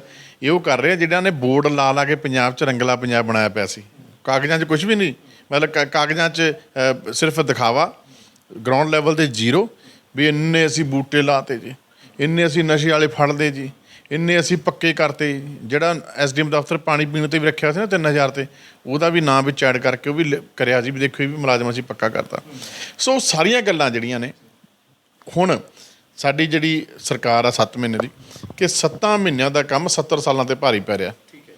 ਪਰ ਸਾਡੇ ਮੁੱਖ ਮੰਤਰੀ ਭਗਵੰਤ ਮਾਨ ਜੀ ਬਹੁਤ ਹਲੀਮੀ ਨਾਲ, ਬੜੇ ਠੰਡੇ ਸੁਭਾਅ ਨਾਲ, ਬੜੇ ਮੰਝੇ ਹੋਏ ਤਰੀਕੇ ਨਾਲ, ਮੈਂ ਸਮਝਦਾ ਕਿ ਪੰਜਾਬ ਦੀ ਕਿਸਮਤ ਚੰਗੀ ਹੈ ਕਿ ਪੰਜਾਬ ਨੂੰ ਬਹੁਤ ਇੱਕ ਮਿੱਟੀ ਨਾਲ ਜੁੜਿਆ ਮੁੱਖ ਮੰਤਰੀ ਮਿਲਿਆ, ਜਿਹੜੇ ਕਿ ਆਪ ਰਜਿੰਦਰਾ ਹਸਪਤਾਲ 'ਚ ਜਾ ਕੇ ਆਮ ਲੋਕਾਂ ਦਾ ਹਾਲ ਚਾਲ ਪੁੱਛ ਰਹੇ ਆ। ਕੈਪਟਨ ਕੰਧ ਨਾਲ ਕੰਧ ਲੱਗਦੀ ਆ ਰਜਿੰਦਰਾ ਹਸਪਤਾਲ 'ਤੇ ਪਟਿਆਲੇ। ਕਦੇ ਗਿਆ ਜੀ ਉੱਥੇ? 2 ਵਾਰ ਮੁੱਖ ਮੰਤਰੀ ਬਣਿਆ, ਪੁੱਛੋ ਕਦੇ ਗਿਆ? ਕਦੇ ਵੀ ਨਹੀਂ ਗਿਆ ਜੀ। ਕਿਉਂਕਿ ਉਹਨਾਂ ਨੂੰ ਦਰਦ ਹੀ ਨਹੀਂ ਜੀ। ਵਪਾਰੀ ਲੋਕ ਸੀਗੇ, ਵਪਾਰ ਕਰਦੇ ਸੀ, ਵਪਾਰ ਕਰਕੇ ਚਲੇ ਗਏ। ਪੰਜਾਬ ਨਾਲ ਵੀ ਵਪਾਰ ਕੀਤਾ ਉਹਨਾਂ ਨੇ। ਬਿਲਕੁਲ ਮਾਨ ਸਾਹਿਬ, ਵੈਸੇ ਇੱਕ ਗੱਲ ਸਾਹਮਣੇ ਆ ਰਹੀ ਹੈ ਕਿ ਐਡਸ ਲੱਗ ਰਹੀਆਂ ਨੇ ਜੀ, ਬਹੁਤ ਐਡ ਦਿੱਤੀ ਜਾ ਰਹੀ ਹੈ ਪੰਜਾਬ ਸਰਕਾਰ ਵੱਲੋਂ ਕਿ ਕਰਜ਼ਾ ਵੀ ਲਿਆ ਜਾ ਰਿਹਾ। ਕਿਉਂਕਿ ਪੰਜਾਬ ਸਰਕਾਰ ਜਾਂ ਆਮ ਆਦਮੀ ਪਾਰਟੀ ਪਹਿਲਾਂ ਇਹ ਕਹਿ ਰਹੀ ਸੀ ਕਿ ਕਰਜ਼ਾਈ ਹੋ ਗਿਆ ਜੀ, ਖਰਚੇ ਨਜਾਇਜ਼ ਨੇ। ਕਿ ਹੁਣ ਕਰਜ਼ਾ ਕਿਉਂ ਲਿਆ ਜਾ ਰਿਹਾ? ਫਿਰ ਕਿਉਂ ਨਹੀਂ ਚੱਲ ਰਿਹਾ ਸਿਸਟਮ? 12000 ਕਰੋੜ ਦਾ ਕਰਜ਼ਾ ਤਕਰੀਬਨ ਲਿਆ ਪਿਛਲੇ ਦਿਨੀ, ਇਹ ਵੀ ਕਿਹਾ ਜਾ ਰਿਹਾ ਸੀ। ਦੇਖੋ ਮਾਝਾ ਸਾਹਿਬ, ਗੱਲ ਇੱਦਾਂ, ਜਿਹੜਾ ਸਿਸਟਮ ਚੱਲਿਆ ਆ ਰਿਹਾ ਉਹਨਾਂ ਨੂੰ ਜੇ ਕਹੀਏ ਵੀ ਅੱਜ ਆਮ ਪਾਰਟੀ ਸਰਕਾਰ ਬਣ ਗਈ, ਸਵੇਰੇ ਜਿਹੜਾ ਸੂਰਜ ਚੜ੍ਹੇਗਾ ਭ੍ਰਿਸ਼ਟਾਚਾਰ ਮੁਕਤ ਹੋਏਗਾ ਤੇ ਬਿਲਕੁਲ ਕਰਜ਼ਾ ਨਹੀਂ। ਜਿਹੜਾ ਸਿਸਟਮ ਪੁਰਾਣਾ ਚੱਲਿਆ ਆ ਰਿਹਾ ਨਾ, ਜਿਹੜਾ ਫਾਈਨੈਂਸ਼ੀਅਲੀ ਕ੍ਰਾਈਸਿਸ ਹੈਗਾ, ਉਹ ਹੌਲੀ ਹੌਲੀ ਕਵਰ ਹੋਣਾ ਜੀ। ਇਹ ਥੋੜ੍ਹਾ ਵੀ ਆਪਾਂ ਹੁਣ ਸਰਕਾਰ ਬਣ ਗਈ ਆਪਾਂ ਕਰਜ਼ਾ ਜਿਹੜਾ ਲਿਆ ਹੋਇਆ ਉਹ ਵੀ ਮੋੜਨਾ, ਜਾਂ ਨਵੇਂ ਦੀ ਲੋੜ ਆ ਉਹ ਵੀ ਲੈਣਾ। ਕਿਉਂਕਿ ਮੈਨੇਜ ਕਰਨ ਲਈ ਤਾਂ ਤੁਹਾਨੂੰ ਸਾਰਾ ਸਿਸਟਮ ਚਾਹੀਦਾ ਨਾ ਜੀ। ਜੇ ਕਿਉਂਕਿ ਤਨਖਾਹ ਦੇਣ ਨੂੰ ਤੁਹਾਡੇ ਕੋਲ ਪੈਸੇ ਨੇ, ਤੁਸੀਂ ਪਿਛਲਾ ਕਰਜ਼ਾ ਵੀ ਮੋੜਨਾ। ਪ੍ਰਕਾਸ਼ ਸਿੰਘ ਬਾਦਲ ਨੇ, ਤੁਸੀਂ ਭਗਤ ਪੂਰਨ ਸਿੰਘ ਦੀ ਯੋਜਨਾ ਤਹਿਤ ਇੱਕ ਬੱਚਿਆਂ ਨੂੰ ਸਕੂਲਾਂ 'ਚ ਸਾਈਕਲ ਵੰਡਦੇ ਹੁੰਦੇ ਸੀ, ਉਹਨੂੰ ਯਾਦ ਹੋਣਾ। 1100-1200 ਦਾ ਸਾਈਕਲ ਸੀ ਉਹਦਾ 4-4 5-5 ਹਜ਼ਾਰ ਰੁਪਏ ਖਰਚਾ ਪਾਉਂਦੇ ਸੀ। ਪੰਜਾਬ ਇਹਨਾਂ ਨੇ ਕਰਜ਼ਾ ਚੜਾਇਆ ਪੰਜਾਬ ਦੇ ਸਿਰ 'ਤੇ। ਲੈਪਟਾਪ ਜਿਹੜਾ ਸੀਗਾ 15-16 ਹਜ਼ਾਰ ਦਾ ਲੈਪਟਾਪ ਬਣਾਉਂਦੇ ਸੀ ਦੇਸੀ ਤਰੀਕੇ ਨਾਲ, ਅਸੈਂਬਲਿੰਗ ਇੱਥੇ ਕਰਾ ਕੇ, ਅਤੇ ਉਹਦਾ ਖਰਚਾ ਪਾਉਂਦੇ ਸੀ 50-50 60-60 ਹਜ਼ਾਰ ਰੁਪਈਆ। ਪੰਜਾਬ ਇਹਨਾਂ ਨੇ ਕਰਜ਼ਾਈ ਕੀਤਾ ਇਹਨਾਂ ਨੇ। ਔਰ ਉਹੀ ਹੁਣ ਜਿਹੜੀਆਂ ਚੀਜ਼ਾਂ ਨੇ ਸਾਰੀਆਂ ਹੁਣ ਪਤਾ ਲੱਗ ਰਹੀਆਂ ਲੋਕਾਂ ਨੂੰ। ਮੈਂ MLA ਜੀ, ਹਰੇਕ ਨੂੰ ਮਿਲਦਾ, ਮੇਰੇ ਦਫ਼ਤਰ 'ਚ ਇੱਥੇ ਆਉਂਦੇ ਆ, ਮੈਂ ਫੀਲਡ ਦੇ ਵਿੱਚ ਜਾਂਦਾ। ਅਤੇ ਮੈਨੂੰ ਅੱਜ ਇੱਥੇ ਸਾਡੇ ਅੱਜ ਗਵਰਨਰ ਸਾਹਿਬ ਆਏ ਸੀਗੇ ਨਾਭੇ ਪੰਜਾਬ ਪਬਲਿਕ ਸਕੂਲ 'ਚ, ਕਿਉਂਕਿ ਜਿਹੜੀ ਅੱਜ ਐਨੂਅਲ ਡੇ ਹੁੰਦਾ ਅਤੇ ਉਹਦੇ 'ਤੇ ਗਵਰਨਰ ਸਾਹਿਬ ਬੋਡੀ ਦੇ ਚੇਅਰਮੈਨ ਨੇ, ਅਤੇ ਮੈਂ ਉਸ ਬੋਡੀ ਦੇ ਵਿੱਚ ਮੈਂਬਰ ਹਾਂ ਜਿਹੜੀ ਸਕੂਲ ਦੀ ਬਣੀ ਹੋਈ ਹੈ। ਔਰ ਪੰਜਾਬ ਪਬਲਿਕ ਸਕੂਲ ਪੰਜਾਬ ਦਾ ਨੰਬਰ 1 ਸਕੂਲ ਹੈ ਜੀ, ਸਾਰੇ ਪੰਜਾਬ ਨੂੰ ਪਤਾ। ਆਪਣਾ ਪੰਜਾਬ ਪਬਲਿਕ ਸਕੂਲ, ਬਹੁਤ ਵੱਡੇ ਪੋਲੀਟੀਸ਼ੀਅਨ ਇੱਥੋਂ ਪੜ੍ਹ ਕੇ ਗਏ ਨੇ ਨਾਭੇ ਤੋਂ। ਸਾਡੇ ਨਿੱਜਰ ਸਾਹਿਬ ਜਿਹੜੇ ਹੁਣ ਲੋਕਲ ਬੋਡੀ ਮੰਤਰੀ, ਉਹ ਵੀ ਇੱਥੇ ਪੜ੍ਹ ਕੇ ਗਏ ਨੇ, ਅਤੇ ਬਹੁਤ ਇੱਥੋਂ ਐਜੂਕੇਸ਼ਨ ਲਈ ਹੈ ਜੀ ਬੜਿਆਂ ਨੇ, ਅਤੇ ਬੜਾ ਉੱਚਾ ਰੁਤਬਾ ਹੈਗਾ ਪੰਜਾਬ ਪਬਲਿਕ ਸਕੂਲ ਦਾ। ਅੱਜ ਉਹ ਵੀ ਇੱਥੇ ਆਏ ਸੀਗੇ। ਅਤੇ ਹੁਣ ਗੱਲ ਇੱਦਾਂ ਵੀ ਇਹ ਜਿਹੜੀਆਂ ਸਾਰੀਆਂ ਚੀਜ਼ਾਂ ਜਿਹੜੀਆਂ ਨੇ, ਇੱਕ ਬਦਲਾਅ ਜਿਹੜਾ ਆਪਾਂ ਕਹਿੰਦੇ ਬਦਲਾਅ ਬੇਸਿਕਲੀ ਹੁਣ ਇਹ ਤਾਂ ਇਹਨਾਂ ਨੇ ਭੰਡੀ ਜਾਣਾ ਵੀ ਦੇਖੋ ਅਖਬਾਰ 'ਚ ਐਡ ਲਾਤੀ, ਪੈਸੇ ਖਰਚ ਕਰਤੇ, ਪੈਸੇ ਐਂ ਕਰਤਾ ਇਹਨਾਂ ਨੇ, ਐਂ ਕਰਤਾ। ਪਰ ਕਰਜ਼ਾ ਇਹ ਨਹੀਂ ਵੀ ਇੱਕਦਮ ਹੀ ਲੈਣਾ ਬੰਦ ਹੋ ਜਾਊਗਾ, ਹੌਲੀ ਹੌਲੀ ਘਟੂਗਾ। ਜੇ ਆਪਾਂ ਮੰਨ ਲਓ ਅੱਜ ਆਪਾਂ 10 ਰੁਪਏ ਲਿਆ ਤਾਂ ਕੱਲ੍ਹ ਨੂੰ ਆਪਾਂ 8 ਲੈਣਾ, ਫਿਰ ਅਗਲੇ ਮਹੀਨੇ 9 ਲੈਣਾ, ਫਿਰ 7 ਲੈਣਾ, ਫਿਰ 6 ਲੈਣਾ, ਐਂ ਹੌਲੀ ਹੌਲੀ ਘਟੂਗਾ ਜੀ, ਇੱਕਦਮ ਨਹੀਂ ਘਟਣਾ। ਨਹੀਂ, ਕੀ ਲੱਗਦਾ ਤੁਹਾਨੂੰ 5 ਸਾਲਾਂ 'ਚ ਕਰਜ਼ਾ ਮੁਕਤ ਹੋ ਸਕਦਾ ਪੰਜਾਬ? ਦੇਖੋ ਮੇਰੇ ਹਿਸਾਬ ਨਾਲ ਪੰਜਾਬ ਜਿਹੜਾ ਕਰਜ਼ਾ ਮੁਕਤ ਹੋ ਸਕਦਾ, ਇਹ 'ਚ ਕੋਈ ਦੋ ਰਾਵਾਂ ਨਹੀਂ, ਪਰ ਉਹਦੇ ਲਈ ਪਾਲਿਸੀਜ਼, ਪੰਜਾਬ ਦਾ ਰੈਵਨਿਊ, ਪੰਜਾਬ ਦੇ ਵਿੱਚ ਜਿਹੜੇ ਪੜ੍ਹੇ ਲਿਖੇ ਬੇਰੁਜ਼ਗਾਰ ਨੌਜਵਾਨ ਨੇ ਉਹਨਾਂ ਨੂੰ ਆਪਣੇ ਪੈਰਾਂ 'ਤੇ ਖੜਾ ਕਰਨਾ, ਹਰੇਕ ਨੂੰ ਕੰਮ ਪ੍ਰੋਵਾਈਡ ਕਰਕੇ ਦੇਣਾ। ਸਰਕਾਰੀ ਜੋਬ ਤਾਂ ਹਰੇਕ ਨੂੰ ਮਿਲ ਨਹੀਂ ਸਕਦੀ ਜੀ, ਘਰ ਪਰਿਵਾਰ 'ਚੋਂ ਇੱਕ ਨੂੰ ਮਿਲ ਜੂ, ਦੋ ਨੂੰ ਮਿਲ ਜੂ, ਸਾਰਿਆਂ ਨੂੰ ਥੋੜ੍ਹਾ ਮਿਲਣੀ ਜੀ, ਇੰਨੀ ਤਾਂ ਜੋਬਾਂ ਹੀ ਹੈ ਨਹੀਂ। ਪ੍ਰਾਈਵੇਟ ਸੈਕਟਰ ਨੂੰ ਮਜ਼ਬੂਤ ਕਰਨਾ, ਅਤੇ ਉਹ ਅਗਰ ਮਜ਼ਬੂਤ ਹੋਏਗਾ, ਕਿਸਾਨੀ ਮਜ਼ਬੂਤ ਹੋਏਗੀ, ਕਿਸਾਨ ਦੀ ਫਸਲਾਂ ਦਾ ਬਦਲ ਹੋਏਗਾ, ਕਿਸਾਨ ਨੂੰ ਵਧੀਆ ਰੇਟ ਮਿਲੇਗਾ, ਛੋਟੇ ਦੁਕਾਨਦਾਰ, ਵੱਡੇ ਦੁਕਾਨਦਾਰ, ਇੰਡਸਟਰੀ ਵਾਲੇ, ਉਹਨਾਂ ਨੂੰ ਬੈਨੀਫਿਟ ਮਿਲੇਗਾ, ਉਹਨਾਂ ਦੀ ਚੀਜ਼ ਦੀ ਡਿਮਾਂਡ ਵਧੇਗੀ। ਠੀਕ ਹੈ ਜੀ। ਔਰ ਜਿਹੜੇ ਛੋਟੇ ਛੋਟੇ ਧੰਦੇ ਨੇ, ਪਸ਼ੂ ਪਾਲਣ ਧੰਦਾ, ਮੱਛੀ ਪਾਲਣ ਧੰਦਾ, ਇਹਨਾਂ ਨੂੰ ਪ੍ਰਮੋਟ ਕੀਤਾ ਜਾਏਗਾ, ਤਾਂ ਫਿਰ ਇਹਦੇ ਵਿੱਚ ਜਿੰਨਾ ਸਾਡਾ ਬ੍ਰੇਨ ਹੈ ਜਿਹੜਾ ਡਰੇਨ ਹੋ ਰਿਹਾ ਕੈਨੇਡਾ ਵੱਲ, ਉਹਨੂੰ ਰੋਕਣਾ ਪੈਣਾ ਸਾਨੂੰ, ਤਾਂ ਫਿਰ ਇਹ ਸਾਰੀਆਂ ਚੀਜ਼ਾਂ ਦਾ ਬੈਨੀਫਿਟ ਹੋਏਗਾ ਪੰਜਾਬ ਨੂੰ। ਬਿਲਕੁਲ। ਵੈਸੇ ਮਾਨ ਸਾਹਿਬ ਤੁਸੀਂ ਗੱਲਬਾਤ ਕੀਤੀ ਹੈ ਕਿ ਸਰਕਾਰੀ ਨੌਕਰੀ ਹਰ ਇੱਕ ਨੂੰ ਨਹੀਂ ਮਿਲ ਸਕਦੀ, ਪਰ ਉੱਥੇ ਤੁਸੀਂ ਵੱਡੇ ਵੱਡੇ ਬਦਲਾਅ ਸਰਕਾਰ 'ਚ ਕਰ ਰਹੇ ਹੋ। ਹੁਣ ਉਹ ਨਹੀਂ ਬਦਲਾਅ ਹੋਣੇ ਚਾਹੀਦੇ ਕਿ ਇੱਕ ਘਰ 'ਚ ਇੱਕ ਨੌਕਰੀ ਹੋਵੇ, ਮਿਲੇ ਸਭ ਨੂੰ ਜੀ। ਕਿਤੇ ਨਾ ਕਿਤੇ ਅੱਜ ਮੁਲਾਜ਼ਮ ਨੇ, ਇੱਕ ਘਰ 'ਚ ਤਾਂ 4-4 5-5 ਸਾਰੇ ਪਰਿਵਾਰ ਦੇ ਮੁਲਾਜ਼ਮ ਨੇ, ਇੱਕ ਘਰ 'ਚ ਇੱਕ ਵੀ ਮੁਲਾਜ਼ਮ ਨਹੀਂ ਹੈਗਾ ਸਰਕਾਰੀ, ਵੀ ਉਹ 'ਚ ਵੀ ਵੱਡੇ ਬਦਲਾਅ ਲਿਆਉਣ ਦੀ ਲੋੜ ਆ, ਸਮੇਂ ਦੀ ਮੁੱਖ ਲੋੜ ਹੈ। ਦੇਖੋ ਜਿਵੇਂ ਜਿਵੇਂ ਸਿਨੈਰੀਓ ਬਦਲ ਰਿਹਾ ਦੁਨੀਆ ਦਾ, ਕਈ ਚੀਜ਼ਾਂ ਮੋਡੀਫਾਈ ਹੋਣ ਦੀ ਲੋੜ ਹੈ ਜੀ। ਜਿਵੇਂ ਜਿਵੇਂ ਸਮਾਂ ਆਪਾਂ ਕੈਨੇਡਾ ਜਾਂਦੇ ਹਾਂ, ਆਪਣੇ ਬੱਚੇ ਨੂੰ ਕਿਉਂ ਭੇਜਦੇ ਹਾਂ ਕੈਨੇਡਾ ਜੀ? ਕੈਨੇਡਾ ਦੇ ਵਿੱਚ ਚਾਹੇ ਕੋਈ ਸਰਕਾਰੀ ਹੈ, ਚਾਹੇ ਕੋਈ ਪ੍ਰਾਈਵੇਟ ਆ, ਉਹਨੂੰ ਘੰਟੇ ਬੱਧੀ ਪੈਸੇ ਮਿਲਣੇ ਆ ਜੀ। ਕੰਪੀਟੀਸ਼ਨ ਖਤਮ ਹੋ ਗਿਆ ਨਾ ਜੀ। ਜਿਹ 'ਚ ਕੋਈ ਲਿਆਕਤ ਆ ਉਹਦੇ ਮੁਤਾਬਕ ਉਹਨੂੰ ਕੰਮ ਮਿਲੂਗਾ, ਉਹਦੇ ਮੁਤਾਬਕ ਉਹਨੂੰ ਘੰਟੇ ਬੱਧੀ ਪੈਸੇ ਮਿਲਣਗੇ। ਜਿੰਨੇ ਘੰਟੇ ਲਾਊਗਾ ਉਨੇ ਘੰਟੇ ਦੇ ਹਿਸਾਬ ਨਾਲ ਉਹਨੂੰ ਟੈਕਸ ਕੱਟ ਕੇ ਪੈਸੇ ਮਿਲ ਜਾਣੇ। ਜਦੋਂ ਉਹ ਰਿਟਾਇਰ ਹੋਊਗਾ ਉਹਨੂੰ ਕੰਮ ਕੀਤੇ ਦੀ ਜਿਹੜੀ ਪੈਨਸ਼ਨ ਆ, ਜਿਹੜਾ ਚਾਹੇ ਉਹਨੇ ਪ੍ਰਾਈਵੇਟ ਕੀਤਾ ਚਾਹੇ ਸਰਕਾਰੀ ਕੀਤਾ, ਉਹਦੀ ਪੈਨਸ਼ਨ ਵੱਖਰੀ ਮਿਲਣੀ ਹੈ, ਜਿਹੜੀ ਉਮਰ ਦੀ ਪੈਨਸ਼ਨ ਆ ਵੱਖਰੀ ਮਿਲਣੀ। ਕਿੱਡਾ ਵਧੀਆ ਸਿਸਟਮ ਹੈ ਜੀ। ਇੱਥੇ ਵੀ ਹੋ ਸਕਦਾ ਜੀ। ਨਹੀਂ ਹੋ ਸਕਦਾ, ਪਰ ਪਹਿਲਾਂ ਨਹੀਂ ਹੋਇਆ। ਜਿਵੇਂ ਤੁਸੀਂ ਜਾਂਦੇ ਰਹਿੰਦੇ ਹੋ, ਕੀ ਲੱਗਦਾ ਹੋ ਜਾਓਗੇ ਜਾਂ ਆਮ ਆਦਮੀ ਪਾਰਟੀ ਦੀ ਸਰਕਾਰ ਕਰ ਦੂਗੀ ਐਵੇਂ ਦਾ ਸਿਸਟਮ? ਇਹਦੇ 'ਚ ਨਾ ਦੇਖੋ ਜੀ, ਇਹ ਪਰਤਾਂ ਨੇ ਕਈ, ਉਹਨੂੰ ਸਟੱਡੀ ਕਰਨ ਦੀ ਲੋੜ ਹੈ। ਪਹਿਲੀ ਗੱਲ ਤਾਂ ਇੱਕ ਰੂੜੀ 'ਤੇ ਕਾਗਜ਼ ਚੁਗ ਰਿਹਾ ਜੀ ਬੰਦਾ। ਇੱਕ ਅਡਾਨੀ ਵਰਗਾ ਜਿਹੜਾ ਦੁਨੀਆ ਦਾ ਤੀਜੇ ਨੰਬਰ ਦਾ ਅਮੀਰ ਬੰਦਾ ਜੀ, ਉਹਦਾ ਫਰਕ ਕਿਵੇਂ ਕੱਢੋਗੇ ਤੁਸੀਂ? ਕਿਸੇ ਵੀ ਚੀਜ਼ ਨੂੰ ਖਤਮ ਕਰਨ ਲਈ, ਗਰੀਬੀ ਨੂੰ ਖਤਮ ਕਰਨ ਲਈ, ਕਿਸੇ ਹੋਰ ਚੀਜ਼ ਨੂੰ ਆਪਾਂ ਜੇ ਕਹੀਏ ਵੀ ਸਮਾਨਤਾ ਲਿਆਉਣ ਵਾਸਤੇ, ਤੁਹਾਨੂੰ ਬਹੁਤ ਐਂ ਸਮਝੀਏ ਕਿ ਬੜੇ ਲੌਜਿਕ ਨਾਲ, ਬੜੇ ਮੈਨੇਜਮੈਂਟ ਤਰੀਕੇ ਨਾਲ ਤੁਹਾਨੂੰ ਚੱਲਣਾ ਪੈਣਾ। ਤੁਹਾਨੂੰ ਹਰ ਬੰਦੇ ਨੂੰ ਰਾਈਟ ਦੇਣਾ ਪੈਣਾ, ਹਰ ਬੰਦੇ ਨੂੰ ਤੁਹਾਨੂੰ ਅਧਿਕਾਰ ਦੇਣੇ ਪੈਣੇ ਆ, ਹਰ ਬੰਦੇ ਨੂੰ ਤੁਹਾਨੂੰ ਮੌਕੇ ਦੇਣੇ ਪੈਣੇ ਆ ਕਿ ਇੱਕ ਬਰਾਬਰਤਾ ਆਵੇ, ਲੋਕਾਂ ਦੇ ਘਰ ਇੱਕ ਸਮਾਨ ਦਿਖਣ, ਲੋਕਾਂ ਕੋਲ ਗੱਡੀਆਂ ਇੱਕ ਸਮਾਨ ਹੋਣ। ਕੈਨੇਡਾ ਵਾਂਗੂ ਨਹੀਂ ਜੀ, ਜਿਹੜਾ ਮਾਲਕ ਆ ਉਹ ਵੀ BMW 'ਤੇ ਆਉਂਦਾ, ਜਿਹੜਾ ਨੌਕਰ ਕੰਮ ਕਰਦਾ ਉਹ ਵੀ BMW 'ਤੇ ਆਉਂਦਾ ਜੀ। ਇਹ ਸਮਾਨਤਾ ਲਿਆਉਣੀ ਬਹੁਤ ਵੱਡੀ ਗੱਲ ਹੈ ਜੀ। ਇਹ ਸਮਾਨਤਾ ਜਿਹੜੀ ਆ, ਇਹ ਇੱਦਾਂ ਗੱਲਾਂ ਨਾਲ ਨਹੀਂ ਆਉਣੀ। ਇਹ ਸਮਾਨਤਾ ਜਿਹੜਾ IQ ਲੈਵਲ ਆ, ਐਜੂਕੇਸ਼ਨ ਨਾਲ ਹੀ ਠੀਕ ਹੋ ਸਕਦਾ। ਐਜੂਕੇਸ਼ਨ ਸਭ ਤੋਂ ਵੱਡਾ ਇਲਮ ਆ। ਐਜੂਕੇਸ਼ਨ ਅੰਧ ਵਿਸ਼ਵਾਸ ਤੋਂ ਸਾਨੂੰ ਦੂਰ ਰੱਖਦੀ ਹੈ। ਐਜੂਕੇਸ਼ਨ ਵਹਿਮਾਂ ਭਰਮਾਂ, ਐਜੂਕੇਸ਼ਨ ਰਾਜਨੀਤਿਕ ਚਾਲਾਂ, ਜਿਹੜੀ ਹੈ ਐਜੂਕੇਸ਼ਨ ਹੈ, ਇਹ ਧਾਰਮਿਕ ਤੌਰ 'ਤੇ ਕਈ ਆਪਾਂ ਇੱਕ ਲਕੀਰ ਦੇ ਫਕੀਰ ਬਣ ਜਾਣੇ ਆ, ਉਹਦੇ ਬਾਰੇ ਚਾਨਣਾ ਸਾਨੂੰ ਪਾਉਂਦੀ ਹੈ। ਐਜੂਕੇਸ਼ਨ ਇੱਕ ਐਸਾ ਇਲਮ ਹੈ, ਇੱਕ ਐਸਾ ਚਿਰਾਗ ਹੈ ਕਿ ਤੁਹਾਡੇ ਕੋਲ ਕੱਖ ਨਾ ਹੋਵੇ, ਅਗਰ ਤੁਹਾਡੇ ਕੋਲ ਐਜੂਕੇਸ਼ਨ ਹੈ ਤੁਸੀਂ ਭੁੱਖੇ ਨਹੀਂ ਮਰ ਸਕਦੇ। ਇਹ ਸਿਰਫ ਐਜੂਕੇਸ਼ਨ ਨਾਲ ਹੋ ਸਕਦਾ।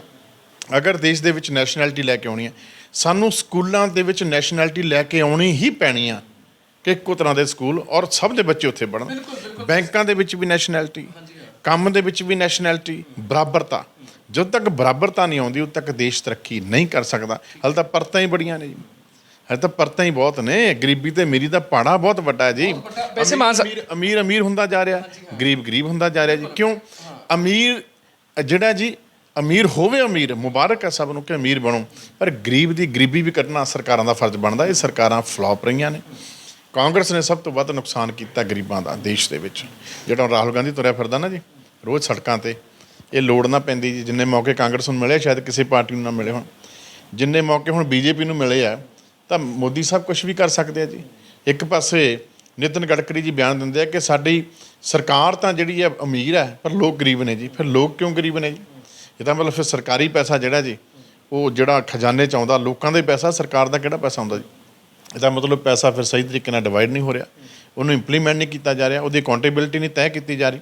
ਪੈਸਾ ਦੇ ਦਿੱਤਾ, ਕਾਗਜ਼ਾਂ 'ਚ ਆ ਗਿਆ, ਕਾਗਜ਼ਾਂ 'ਚ ਲੱਗ ਗਿਆ, ਅਗਲੀ ਗ੍ਰਾਂਟ ਫਿਰ ਆ ਗਈ, ਕਾਗਜ਼ਾਂ 'ਚ ਲੱਗ ਗਈ, ਗ੍ਰਾਂਟਾਂ ਆ ਗਈਆਂ। ਤੁਸੀਂ ਇੱਕ ਪਿੰਡ ਦਾ ਰਿਕਾਰਡ ਕਢਾ ਕੇ ਦੇਖ ਲਓ, ਇੱਕ ਸ਼ਹਿਰ ਦਾ ਰਿਕਾਰਡ ਕਢਾ ਕੇ ਦੇਖ ਲਓ, ਇੱਕ ਵਾਰਡ ਦਾ ਰਿਕਾਰਡ ਕਢਾ ਕੇ ਦੇਖ ਲਓ, ਕਰੋੜਾਂ ਰੁਪਈਆ ਲੱਗਿਆ ਹੈ ਜੀ। ਅਤੇ ਜਦੋਂ ਉੱਥੇ ਜਾ ਕੇ ਰਿਪੋਰਟ ਤੁਸੀਂ ਦੇਖੋ ਵੀ ਅਸਲ 'ਚ ਇੱਥੇ ਸੀਵਰੇਜ ਦਾ ਪਾਣੀ ਦਾ ਹੱਲ ਹੈਗਾ ਕਿ ਨਹੀਂ ਹੈਗਾ, ਨਹੀਂ ਹੈਗਾ। ਪੀਣ ਵਾਲਾ ਪਾਣੀ ਆਉਂਦਾ ਕਿ ਨਹੀਂ ਹੈਗਾ, ਕਿਤੇ ਅੱਧਾ ਪਚੱਧਾ ਆਉਂਦਾ ਜੀ। ਸਫਾਈ ਹੈ ਨਹੀਂ, ਸਟਰੀਟ ਲਾਈਟਾਂ ਹੈ ਨਹੀਂ, ਹਸਪੀਟਲ ਹੈ ਨਹੀਂ, ਸਕੂਲ ਹੈ ਨਹੀਂ, ਤਾਂ ਫਿਰ ਪੈਸਾ ਗਿਆ ਕਿੱਥੇ? ਬਿਲਕੁਲ ਮਾਨ ਸਾਹਿਬ, ਪਹਿਲਾਂ ਇਹੀ ਗੱਲਬਾਤ ਹੁੰਦੀ ਸੀ ਕਿ ਜੇ 1 ਕਰੋੜ ਦੀ ਗ੍ਰਾਂਟ ਜਾਰੀ ਹੋਈ ਹੈ ਜੀ, ਉੱਥੇ 30 ਲੱਖ ਲੱਗਦਾ ਸੀ, 70 ਲੱਖ ਖਾ ਜਾਂਦੇ ਜਾਂ ਜੋ ਵੀ ਹੋ ਜਾਂਦਾ, ਵਿੱਚ ਸਿਸਟਮ ਗੜਬੜ ਹੋ ਜਾਂਦੀ। ਹੁਣ ਤੁਹਾਨੂੰ ਕੀ ਲੱਗਦਾ, ਤੁਸੀਂ ਪੂਰਾ ਧਿਆਨ ਰੱਖੋਗੇ ਵੀ ਹਲਕਾ ਨਾਭਾ 'ਚ ਜੇ 10 ਲੱਖ ਦੀ ਗ੍ਰਾਂਟ ਜਾਂ 20 ਲੱਖ ਦੀ ਗ੍ਰਾਂਟ ਜਾਰੀ ਹੋਈ ਆ ਵੀ ਉਹ 100% ਲੱਗੂਗੀ, ਪੂਰੀ ਦੀ ਪੂਰੀ ਲੱਗੂਗੀ, ਪੂਰਾ ਤੁਸੀਂ ਮਤਲਬ ਜ਼ਿੰਮੇਵਾਰੀ ਲੈਂਦੇ ਹੋ ਇਹ ਗੱਲ? ਬਿਲਕੁਲ ਜ਼ਿੰਮੇਵਾਰੀ ਲੈਂਦੇ ਜੀ। ਜੇ ਆਪਾਂ ਆਪਣੇ ਦੇਸ਼ ਨੂੰ ਪਿਆਰ ਕਰਦੇ ਹਾਂ, ਜੇ ਆਪਾਂ ਚਾਹੁੰਦੇ ਹਾਂ ਕਿ ਸਾਡਾ ਆਉਣ ਵਾਲੀ ਪੀੜ੍ਹੀ ਜਿਹੜੀ ਆਉਣ ਵਾਲੀਆਂ ਨਸਲਾਂ ਉਹ ਤੰਦਰੁਸਤ ਹੋਣ ਔਰ ਉਹਨਾਂ ਨੂੰ ਕਾਰੋਬਾਰ ਮਿਲੇ, ਤਾਂ ਫਿਰ ਸਾਨੂੰ ਇਸ ਪੈਟਰਨ 'ਤੇ ਹੀ ਕੰਮ ਕਰਨਾ ਪੈਣਾ। ਜੇ ਅਸੀਂ ਕਮਿਸ਼ਨ ਬੇਸਿਸ ਕੰਮ ਕਰਾਂਗੇ ਨਾ ਜੀ, ਜਿਵੇਂ ਪਹਿਲੇ ਬੰਦੇ ਕਰਦੇ ਰਹੇ ਆ, ਉਹ ਤਾਂ ਕਮਿਸ਼ਨ ਬੇਸਿਸ ਕੀ, ਉਹ ਤਾਂ ਕਾਗਜ਼ਾਂ 'ਚ ਹੀ ਕਰਦੇ ਰਹੇ ਨਾ, ਕਾਗਜ਼ਾਂ 'ਚ ਹੀ ਸੜਕਾਂ ਬਣਦੀਆਂ ਰਹੀਆਂ ਨੇ। ਇੱਥੇ ਬਹੁਤ ਸਾਰੀਆਂ ਸੜਕਾਂ ਨੇ, ਹੁਣ ਅਸੀਂ ਦੇਖਦੇ ਹਾਂ ਸਿਸਟਮ ਦੇ ਵਿੱਚ ਕਿਤੇ ਦੇਖਿਆ ਇੱਕ ਰੇਲਵੇ ਸਟੇਸ਼ਨ ਨਾਭੇ ਕਾਗਜ਼ਾਂ 'ਚ 6 ਵਾਰ ਬਣ ਗਈ ਜੀ, ਬਣੀ ਹੋਈ ਇੱਕੋ ਵਾਰੀ ਹੈ ਜੀ। ਅੱਛਾ, ਇੱਕ ਵਾਰੀ ਬਣ ਗਈ, ਕਿਤੇ ਵੀ ਕੱਚਾ ਪਹਾ, ਕਈ ਤਾਂ ਕਹਿੰਦੇ ਕੱਚੇ ਪਹੀ। ਕੱਚਾ ਪਹਾ, ਹਾਂ, ਉਹ ਕਾਗਜ਼ਾਂ 'ਚ 6 ਵਾਰ ਬਣੀ ਹੋਈ ਹੈ ਜੀ। ਕਾਗਜ਼ਾਂ 6 ਵਾਰ ਬਿੱਲ ਪਏ ਹੋਏ ਨੇ, ਤੇ ਕਿੱਥੇ ਗਿਆ ਪੈਸਾ? ਸਾਡੇ ਲੋਕ ਵੀ ਜਿਹੜੇ ਆ ਨਾ ਜੀ, ਸਾਡੇ ਲੋਕ ਸਵਾਲ ਨਹੀਂ ਕਰਦੇ। ਸਾਡੇ ਲੋਕਾਂ ਨੂੰ ਪਤਾ ਨਹੀਂ ਕਿ ਪੈਨਸ਼ਨ ਕਿਉਂ ਨਹੀਂ ਮਿਲ ਰਹੀ। ਪੈਨਸ਼ਨ ਜਿਹੜੀ ਆ ਸੈਂਟਰ ਗੌਰਮੈਂਟ ਦੀ ਪਾਲਿਸੀ, ਸਟੇਟ ਗੌਰਮੈਂਟ ਦੀ ਪਾਲਿਸੀ, ਇਹ ਲਗਾਤਾਰ ਹਰੇਕ ਮਹੀਨੇ ਮਿਲਣੀ ਹੁੰਦੀ ਹੈ। ਸਾਡੇ ਲੋਕਾਂ ਨੂੰ ਇਹ ਹੁੰਦਾ ਵੀ ਜੇ ਹੁਣ ਪੈਨਸ਼ਨ ਮਿਲ ਗਈ, 2 ਮਹੀਨੇ ਨਾ ਦਿਓ, ਫਿਰ ਮਿਲ ਗਈ, ਫਿਰ ਖੁਸ਼ ਹੋ ਜਾਣਗੇ। ਉਹਨਾਂ ਨੂੰ ਸਾਲ ਦੇ ਵਿੱਚ 7 ਮਹੀਨੇ ਪੈਨਸ਼ਨ ਮਿਲ ਗਈ, 5 ਮਹੀਨੇ ਖਾ ਗਿਆ ਕੋਈ, ਉਹਨਾਂ ਨੂੰ ਹੁੰਦਾ ਵੀ ਚੱਲ ਜਿੰਨੀ ਮਿਲ ਗਈ ਉਨੀ ਠੀਕ ਹੈ। ਉਹਨਾਂ ਦੇ ਅੰਦਰ ਇੱਕ ਡਰ ਆ, ਇੱਕ ਭੈ ਆ ਵੀ ਜੇ ਮੈਂ ਕਿਤੇ ਬੋਲਿਆ ਮੇਰੀ ਕਿਤੇ ਆ ਵੀ ਨਾ ਕੱਟ ਦੇਣ ਪੈਨਸ਼ਨ। ਉਹ ਜਿਹੜਾ ਉਹ ਸਿਸਟਮ ਆ ਨਾ, ਜਿਹੜਾ ਘੜਮ ਚੌਧਰੀ, ਜਿਹੜੇ ਪੁਰਾਣੀਆਂ ਪਾਰਟੀਆਂ ਦੇ ਵਿੱਚ ਸੀਗੇ, ਘੜਮ ਚੌਧਰੀ, ਜਿਨ੍ਹਾਂ ਨੇ ਆਪਣੇ ਬੰਦਿਆਂ ਦੇ ਕਾਰਡ, ਆਪਣੇ ਬੰਦਿਆਂ ਨੂੰ ਕਣਕ, ਆਪਣੇ ਬੰਦਿਆਂ ਨੂੰ ਪੈਨਸ਼ਨਾਂ, ਆਪਣੇ ਬੰਦਿਆਂ ਨੂੰ ਸੁਵਿਧਾਵਾਂ ਸਾਰੀਆਂ, ਉਹਨੇ ਬੜਾ ਨੁਕਸਾਨ ਕੀਤਾ। ਐਕਚੁਅਲੀ ਜਿਹਨੂੰ ਜਿਹੜੀ ਚੀਜ਼ ਦੀ ਲੋੜ ਹੈ ਉਹਨੂੰ ਉਹ ਚੀਜ਼ ਮਿਲੂਗੀ, ਤਾਂ ਹੀ ਉਹਦੇ ਘਰੋਂ ਗਰੀਬੀ ਨਿਕਲੂਗੀ ਨਾ ਜੀ।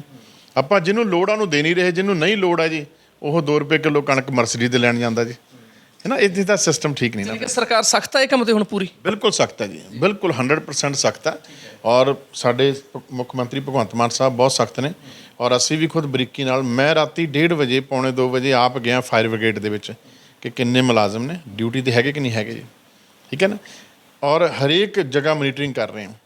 ਅਗਰ ਕੋਈ ਬੰਦਾ ਸਿੱਧੇ ਤਰੀਕੇ ਨਾਲ ਪੈਸੇ ਲੈਂਦਾ ਫੜਿਆ ਗਿਆ ਔਰ ਉਹਦਾ ਸਬੂਤ ਸਾਡੇ ਕੋਲ ਆ ਗਿਆ, ਤਾਂ ਫਿਰ ਸਾਡੇ ਤੋਂ ਬੁਰਾ ਕੋਈ ਨਹੀਂ ਜੀ। ਠੀਕ ਹੈ ਮਾਨ ਸਾਹਿਬ, ਲਾਸਟ ਸਵਾਲ ਆ, ਗੱਲਬਾਤ ਕਰਾਂਗੇ ਨਾਭਾ ਤੋਂ ਭਵਾਨੀਗੜ੍ਹ ਰੋਡ, ਭਵਾਨੀਗੜ੍ਹ ਤੋਂ ਗੋਬਿੰਦਗੜ੍ਹ ਨੂੰ ਜੋੜਦਾ ਜੀ। 2 ਟੋਲ ਪਲਾਜ਼ੇ ਨੇ, ਬੰਦ ਹੋਏ ਪਏ ਨੇ, ਚਾਹੇ ਉਹਦਾ ਟਾਈਮ ਰਹਿੰਦਾ, ਪਰ ਉਹਦੇ ਹਾਲਾਤ ਬਦ ਤੋਂ ਬਦਤਰ ਨੇ।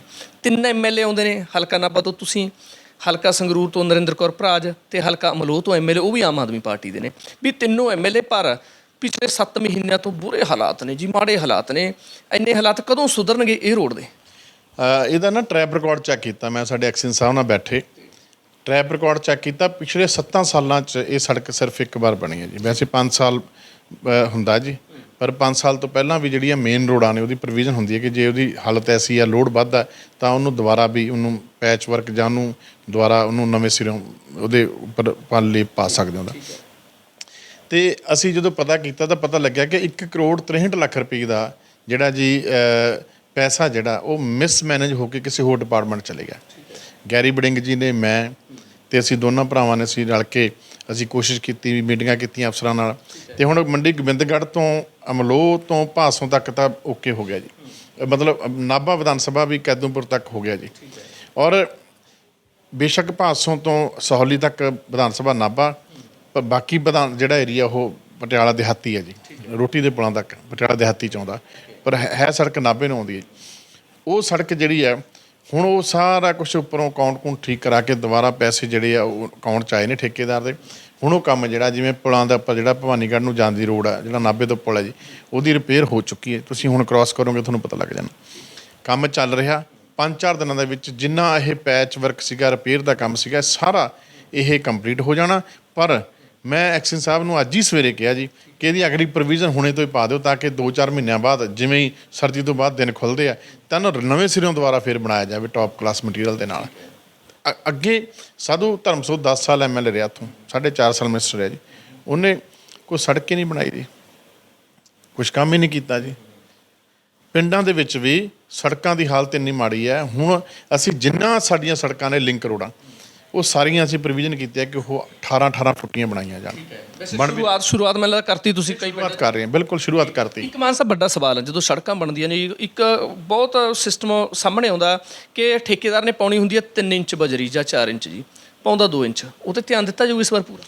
ਬਿਲਕੁਲ। ਇਹ ਤੁਹਾਡਾ ਜਿਹੜਾ ਬੜਾ ਮਤਲਬ ਐ ਸਮਝ ਲਓ ਕਿ ਜ਼ਰੂਰੀ ਸਵਾਲ ਆ ਜਿਹੜਾ ਕਿਸੇ ਨੂੰ ਨਹੀਂ ਪਤਾ। ਇਸੇ ਕਰਕੇ ਮੈਂ ਆਪਣੇ ਵੀ ਜਦੋਂ ਸੋਸ਼ਲ ਮੀਡੀਆ 'ਤੇ ਮੈਂ ਦੱਸਦਾ ਹੁੰਦਾ ਵੀ ਜਿਹੜੇ ਜੇਈ ਸਾਹਿਬ ਜਾਂ ਐਸਡੀਓ ਸਾਹਿਬ ਨੂੰ ਕਹਿੰਦਾ ਉਹਨਾਂ ਨੂੰ ਵੀ ਸਾਨੂੰ ਇਸ ਸੜਕ ਦੀ ਮਾਤਰਾ ਬਾਰੇ ਜਾਣਕਾਰੀ ਦਿਓ ਤਾਂ ਕਿ ਸੁਣਨ ਵਾਲਿਆਂ ਨੂੰ ਪਤਾ ਲੱਗੇ ਵੀ ਇਹਦੇ ਮਟੀਰੀਅਲ ਕਿਸ ਮਿਕਦਾਰ ਦੇ ਵਿੱਚ ਕਿੰਨੀ ਮਾਤਰਾ 'ਚ ਪੈ ਰਿਹਾ। ਫਿਰ ਉਹ ਦੱਸਦੇ ਆ ਜੀ ਇਹਦੀ ਪਹਿਲੀ ਲੇਅਰ ਇੰਨੀ ਆ, ਦੂਜੀ ਇੰਨੀ ਆ, ਤੀਜੀ ਨੇ, ਦੋਨਾਂ ਨੂੰ ਮਿਲਾ ਕੇ 2 ਇੰਚ ਹੈ। ਪਰ ਜਦੋਂ ਰੋਡ ਕੁੱਟਣਾ ਉੱਪਰ ਦੀ ਨਿਕਲਦਾ ਤਾਂ ਫਿਰ ਇਹ ਘੱਟ ਕੇ 1.5 ਇੰਚ ਰਹਿ ਜਾਂਦੀ ਹੈ। ਤਾਂ ਇਹਦੀ ਜਿਹੜੀ ਫਾਈਨਲ ਹੈ ਉਹ 1.5 ਇੰਚ ਜਿਹੜੀ ਹੈ ਇਹਦੀ ਮੋਟਾਈ ਹੈ। ਉਹ ਫਿਰ ਪਤਾ ਲੱਗ ਗਿਆ ਸਾਰਿਆਂ ਨੂੰ। ਜਿਹੜੀ ਸਟਾਰਟਿੰਗ ਦੇ ਵਿੱਚ ਆਪਾਂ ਲੁੱਕ ਪਾਉਂਦੇ ਹਾਂ ਜਿਵੇਂ ਰੇਤਾ ਪਾਤਾ। ਹੁਣ ਪ੍ਰੋਬਲਮ ਕੀ ਆਈ ਜੀ, ਜਦੋਂ ਇਲੈਕਸ਼ਨ ਆਈ 2022 ਦੀ ਫਰਵਰੀ 'ਚ ਇਲੈਕਸ਼ਨ ਆਈ, ਇੱਥੋਂ ਦੇ ਮੰਤਰੀਆਂ ਨੇ ਕੀ ਕੀਤਾ ਵੀ ਬਹੁਤ ਸਾਰੀਆਂ ਸੜਕਾਂ ਸ਼ੁਰੂ ਕਰਾਤੀਆਂ ਤਾਂ ਕਿ ਉਹਨੂੰ ਵੋਟਾਂ ਪੈ ਜਾਣ ਵੀ ਤੁਹਾਡੀ ਵੀ ਸੜਕ ਸ਼ੁਰੂ ਹੋ ਗਈ। ਪੱਥਰ ਪਵਾਤੇ, ਉੱਥੇ ਵੀ ਢੇਰ ਲਵਾ ਦੇ ਪੱਥਰ ਦੇ। ਉਹ ਮਿਸਮੈਨੇਜ ਹੋ ਗਿਆ ਜੀ। ਵੋਟਾਂ ਆਈਆਂ, ਆਮ ਪਾਰਟੀ ਜਿੱਤ ਗਈ, ਕਾਂਗਰਸ ਦਾ ਸੁਪੜਾ ਸਾਫ਼ ਹੋ ਗਿਆ।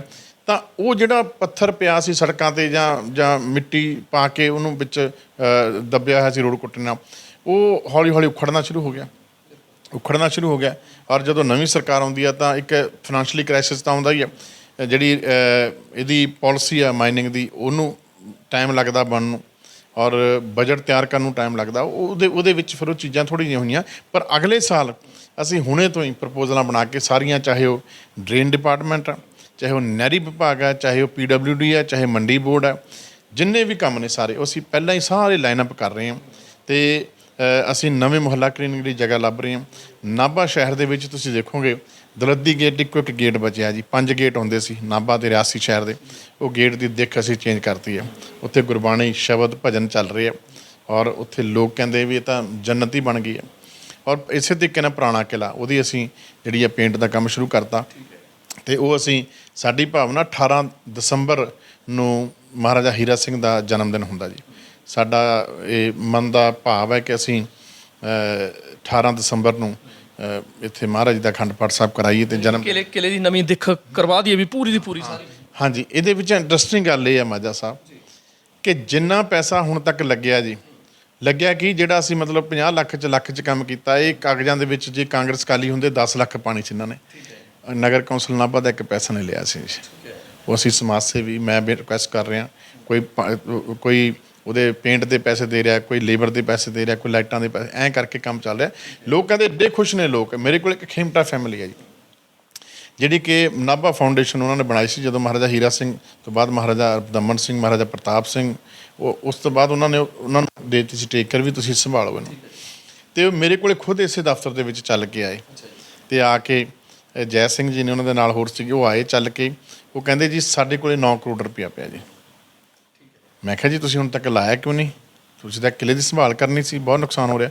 ਉਹ ਕਹਿੰਦੇ ਜੀ ਪਹਿਲਾਂ ਜਦੋਂ ਅਸੀਂ ਆਉਂਦੇ ਸੀ ਤਾਂ ਸਾਡੇ ਸਾਧੂ ਧਰਮਸੋ ਜਿਹੜਾ ਸੀਗਾ MLA ਕਾਂਗਰਸ ਦਾ, ਉਹ ਕਹਿੰਦਾ ਸੀ ਵੀ ਇਹ ਪੈਸੇ ਮੈਨੂੰ ਦੇ ਦਿਓ, ਮੈਂ ਆਪੇ ਕਰਵਾਉਂ। ਸਾਡਾ ਮਨ ਨਹੀਂ ਸੀ ਮੰਨਦਾ ਵੀ ਜਿਹਨੂੰ ਦੇ ਤੇ ਇਹਨੇ ਖਾ ਪੀ ਜਾਣੇ ਆ। ਫਿਰ ਅਸੀਂ ਚੁੱਪ ਕਰ ਗਏ। ਅਤੇ ਤੁਹਾਡਾ ਕੰਮ ਦੇਖ ਕੇ ਅਸੀਂ, ਅੱਜ ਵੀ ਮੈਨੂੰ ਮਿਲਿਆ ਸੀ, PP ਸਕੂਲ ਦੇ ਵਿੱਚ ਇਕੱਠੇ ਸੀ, ਅਤੇ ਉਹ ਕਹਿੰਦੇ ਵੀ ਤੁਹਾਡਾ ਕੰਮ ਦੇਖ ਕੇ ਸਾਨੂੰ ਚਾਅ ਚੜ੍ਹ ਗਿਆ, ਅਸੀਂ ਖੁਦ ਤੁਹਾਡੇ ਕੋਲ ਚੱਲ ਕੇ ਆਏ ਵੀ ਹੁਣ ਰਾਈਟ ਟਾਈਮ ਆਇਆ।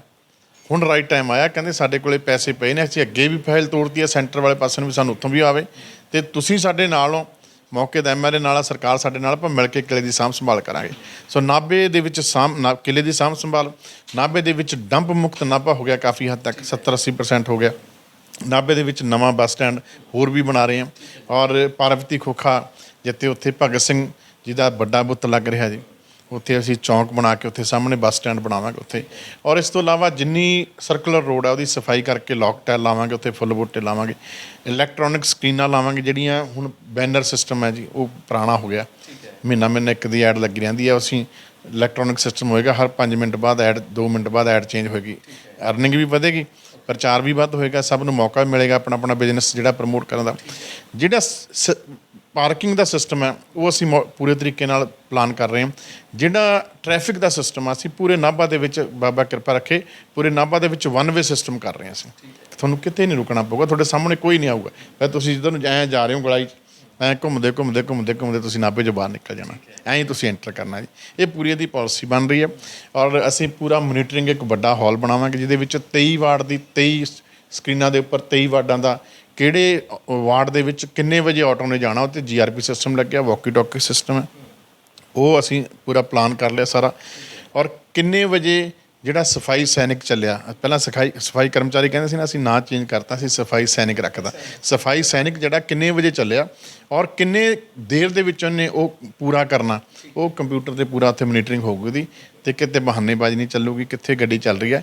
ਜਿਹੜਾ ਗਿੱਲਾ ਅਤੇ ਸੁੱਕਾ ਕੂੜਾ, ਇਹਦੀ ਕੱਲ੍ਹ ਹੀ ਸਾਡੇ ਜਿਹੜੇ ਇੰਦੌਰ ਤੋਂ ਟੀਮ ਅਸੀਂ ਹਾਇਰ ਕਰ ਰਹੇ ਹਾਂ, ਉਹ ਦੱਸ ਰਹੇ ਸੀ, ਕਹਿੰਦੇ ਕਿ ਲੇਟੈਸਟ ਟੈਕਨੀਕ ਆਈ ਹੈ ਕੈਨੇਡਾ ਦੇ ਵਿੱਚੋਂ 2-3 ਜਗ੍ਹਾ ਚੱਲ ਰਹੀ ਹੈ, ਉਹਦੇ ਵਿੱਚ ਗਿੱਲੇ ਸੁੱਕੇ ਕੂੜੇ ਦਾ ਚੱਕਰ ਹੀ ਕੋਈ ਨਹੀਂ। ਜਾਨੀ ਸ਼ੁਰੂਆਤ ਉਹਦੀ 90 ਤੋਂ ਹੋ? ਬਿਲਕੁਲ, ਗਿੱਲੇ ਸੁੱਕੇ ਕੂੜੇ ਦਾ ਕੋਈ ਚੱਕਰ ਨਹੀਂ। ਅਤੇ ਉਹ ਕੂੜਾ ਇਕੱਠਾ ਕਰਕੇ ਉਹਦੇ ਤੋਂ ਅਸੀਂ ਜਿਹੜੀ ਆ ਉਹ ਬਿਜਲੀ ਬਣਾ ਸਕਦੇ ਹਾਂ ਜੀ। ਉਹ ਪ੍ਰੋਜੈਕਟ ਵੀ ਅਸੀਂ ਨਾਭੇ 'ਚ ਲੈ ਕੇ ਆਵਾਂਗੇ ਜੀ। ਮੈਨੂੰ ਨਹੀਂ ਪਤਾ, ਗੋਡ ਨੋਜ਼, ਕਿ ਅੱਗੇ ਕੀ ਹੋਣਾ ਜੀ, ਮੈਨੂੰ ਨਹੀਂ ਇਸ ਗੱਲ ਦਾ ਪਤਾ, ਪਰ ਜਿਹੜੇ ਆ 5 ਸਾਲ ਮਿਲੇ ਆ ਉਹ ਇੰਨਾ ਕੁ ਰੂਹ ਨਾਲ ਕੰਮ ਕਰਾਂਗੇ ਤਾਂ ਕਿ ਅੱਗੇ ਨੂੰ ਨਾਭਾ ਨਿਵਾਸੀ ਯਾਦ ਕਰਨ ਵੀ ਕਿਆ ਬਾਤ ਹੈ, ਕੋਈ ਬੰਦਾ ਆਇਆ ਸੀਗਾ। ਬਾਕੀ ਨਾਭੇ ਦੇ ਲੋਕ, ਸੰਗਤ ਵੱਡੀ ਹੈ, ਸੰਗਤ ਨੇ ਮੌਕਾ ਦਿੱਤਾ, ਸੰਗਤ ਨੇ ਆਸ਼ੀਰਵਾਦ ਦਿੱਤਾ ਜੀ, ਕੰਮ ਕਰਨ ਦੇ ਕਾਬਲ ਬਣਾਇਆ। ਇੱਥੇ ਪਹਿਲਾਂ ਵੱਡੇ ਵੱਡੇ MLA ਆਏ ਆ, ਵੱਡੇ ਵੱਡੇ ਮੰਤਰੀ ਆਏ ਆ, ਪਤਾ ਨਹੀਂ ਕੀ ਕੁਛ ਕੀਤਾ, ਪਤਾ ਨਹੀਂ ਉਹਨਾਂ ਨੂੰ ਕਿਸੇ ਨੇ ਸਲਾਹ ਨਹੀਂ ਦਿੱਤੀ ਜਾਂ ਉਹਨਾਂ ਦੇ ਮਨ 'ਚ ਭਾਵਨਾ ਨਹੀਂ ਸੀ। ਮੈਂ ਤਾਂ ਮਹਾਰਾਜਾ ਹੀਰਾ ਸਿੰਘ ਦੀ ਕਦਰ ਕਰਦਾ, ਮਹਾਰਾਜਾ ਰਬਦਮਨ ਸਿੰਘ ਦੀ ਕਦਰ ਕਰਦਾ, ਇਸ ਰਿਆਸੀ ਸ਼ਹਿਰ ਦੀ ਕਦਰ ਕਰਦਾ, ਇਸ ਛੋਟੀ ਕਾਸ਼ੀ ਦੀ ਕਦਰ ਕਰਦਾ, ਹਰ ਧਰਮ ਦੀ ਕਦਰ ਕਰਦਾ, ਹਰ ਧਰਮ ਵਜੋਂ ਜਾਣਿਆ ਜਾਂਦਾ ਨਾਭਾ ਸ਼ਹਿਰ, ਔਰ ਹਰ ਇੱਕ ਨਾਭਾ ਨਿਵਾਸੀ ਦੀ ਕਦਰ ਕਰਦਾ ਕਿ ਵੀਰੋ ਆਓ ਸਾਥ ਦਿਓ, ਆਪਾਂ ਨਾਭਾ ਸੰਭਾਲੀਏ। ਜੇ ਆਪਾਂ ਆਪਣਾ ਘਰ ਸੰਭਲਿਆ ਨਾ, ਆਪਣੀ ਵਿਰਾਸਤ ਸੰਭਾਲ ਲਈ, ਤਾਂ ਆਪਾਂ ਨੂੰ ਕੋਈ ਹਿਲਾਉਣ ਵਾਲਾ ਨਹੀਂ ਹੈਗਾ। ਐਡੀ ਵੱਡੀ ਰਿਆਸਤ ਮਹਾਰਾਜਾ ਰਬਦਮਨ ਸਿੰਘ ਨੇ ਸਿੱਖ ਮੈਰਿਜ ਐਕਟ ਲਾਗੂ ਕੀਤਾ, ਭਾਈ ਮਹਾਰਾਜਾ ਹੀਰਾ ਸਿੰਘ ਹੋਰਾਂ ਨੇ ਇੱਥੇ ਐਜ਼ ਏ ਧਾਰਮਿਕ ਰਾਜੇ ਬਹੁਤ ਵੱਡਾ ਨਾਂ ਕਮਾਇਆ। ਭਾਈ ਕਾਹਨ ਸਿੰਘ ਨਾਭਾ ਦਾ ਸ਼ਬਦਕੋਸ਼ ਦੁਨੀਆ ਦੇ ਵਿੱਚ ਪਾਪੂਲਰ, ਉਹਦਾ ਹਾਲੇ ਤੱਕ ਕੋਈ ਤੋੜ ਨਹੀਂ ਆਇਆ। ਵੱਡੇ ਵੱਡੇ ਫਿਲਾਸਫਰ, ਪੰਜਾਬੀ ਜ਼ੁਬਾਨ ਦੇ ਵਿੱਚ ਕੰਮ ਕਰਨ ਵਾਲੇ, ਵੱਡੇ ਵੱਡੇ ਰਾਈਟਰ, ਵੱਡੇ ਵੱਡੇ ਪੋਇਟ, ਵੱਡੇ ਵੱਡੇ ਕਵਿਤਾ ਲਿਖਣ ਵਾਲੇ, ਵੱਡੇ ਵੱਡੇ ਕਹਾਣੀਕਾਰ, ਵੱਡੇ ਵੱਡੇ ਫਿਲਮਸਾਜ਼ ਜਿਹੜੇ ਆ, ਜਦੋਂ ਕਿਤੇ ਕੋਈ ਕੁੰਡੀ ਅੜਦੀ ਆ ਪੰਜਾਬੀ 'ਚ ਤਾਂ ਫਿਰ ਸ਼ਬਦਕੋਸ਼ ਖੋਲ੍ਹ ਕੇ ਦੇਖਦੇ ਆ ਵੀ ਇਹ ਡਿਕਸ਼ਨਰੀ 'ਚ ਇਹਦਾ ਮਤਲਬ ਕੀ ਹੈ। ਸੋ ਉਹ ਭਾਈ ਕਾਹਨ ਸਿੰਘ ਨਾਭਾ ਦਾ ਸ਼ਹਿਰ ਆ। ਇਸ ਸ਼ਹਿਰ ਦੇ ਵਿੱਚ ਪੰਜਾਬ ਪਬਲਿਕ ਸਕੂਲ ਆ, ਜਿਹੜਾ ਪੰਜਾਬ ਦਾ ਨੰਬਰ 1 ਸਕੂਲ ਹੈ ਜੀ। ਇਹ ਸ਼ਹਿਰ ਜਿਹੜਾ ਜੀ, ਇਹਦੇ ਵਿੱਚ ਇੰਡਸਟਰੀ ਆ ਜਿੱਥੇ ਮਲਕੀਤ ਕੰਬਾਈਨ, ਪ੍ਰੀਤ ਕੰਬਾਈਨ, ਕਰਤਾਰ ਕੰਬਾਈਨ, ਪਤਾ ਨਹੀਂ ਕਿੰਨੀਆਂ ਕੰਬਾਈਨਾਂ ਨੇ ਜੀ, 70-80 ਦੇ ਆਸ-ਪਾਸ ਇੱਥੇ ਕੰਬਾਈਨਾਂ ਨੇ, ਜਿਹੜੀਆਂ ਫੈਕਟਰੀਆਂ ਨੇ, ਜਿਹੜੀ ਦੁਨੀਆ ਭਰ ਦੇ ਵਿੱਚ ਇੱਥੋਂ ਇੰਡਸਟਰੀ ਜਿਹੜੀ ਆ ਭੇਜਦੀਆਂ ਨੇ। ਔਰ ਖੇਤੀ ਦਾ ਸਾਜੋ ਸਮਾਨ ਬਣਦਾ ਇੱਥੇ, ਟਰੈਕਟਰ ਬਣਦਾ ਇੱਥੇ, ਪ੍ਰੀ ਟਰੈਕਟਰ ਬਣਦਾ, ਕਰਤਾਰ ਟਰੈਕਟਰ ਬਣਦਾ ਹੈ।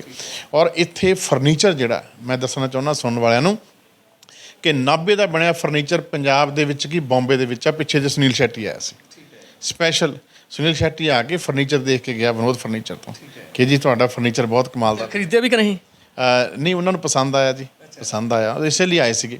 ਅਤੇ ਮਤਲਬ ਕਹਿਣ ਦਾ ਭਾਵ ਹੈ ਕਿ ਫਰਨੀਚਰ ਪੱਖੋਂ ਨਾਭਾ ਬਹੁਤ ਅੱਗੇ ਹੈ ਜੀ।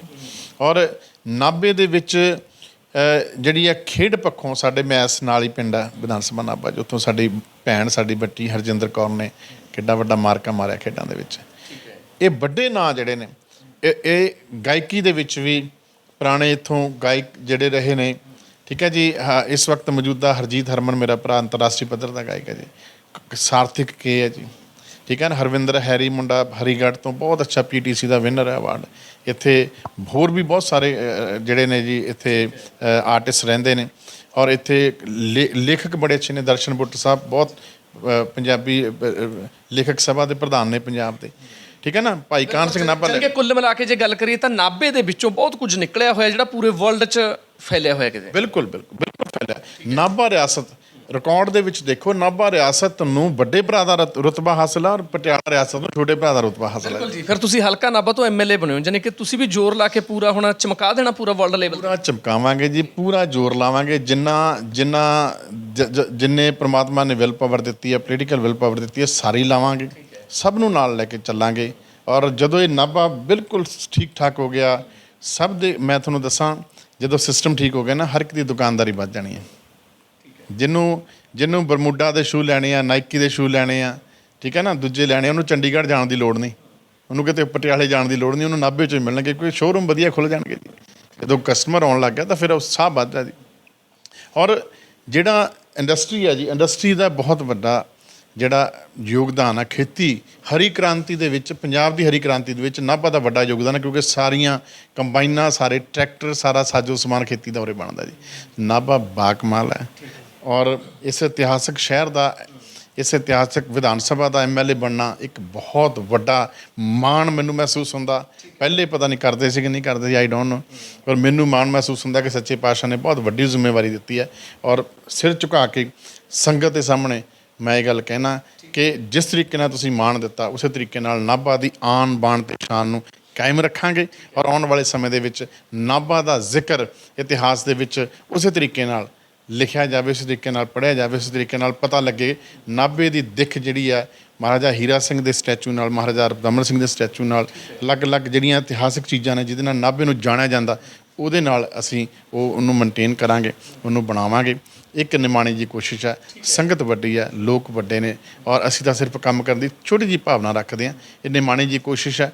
ਹਿੰਦੁਸਤਾਨ ਦੀ ਰਾਜਨੀਤੀ ਦੇ ਵਿੱਚ ਵੀ ਸਾਡੇ ਵਰਗੇ ਲੋਕ ਆਏ ਨੇ, ਆਮ ਆਦਮੀ ਪਾਰਟੀ ਬਣੀ ਹੈ, ਪੰਜਾਬ ਦੇ ਵਿੱਚ ਵੀ ਆਏ ਹਾਂ, ਸਾਡੇ ਭਗਵੰਤ ਮਾਨ ਸਾਹਿਬ, ਅਸੀਂ ਸਾਰੇ ਇਸੇ ਪ੍ਰਵਿਰਤੀ ਦੇ ਲੋਕ ਹਾਂ।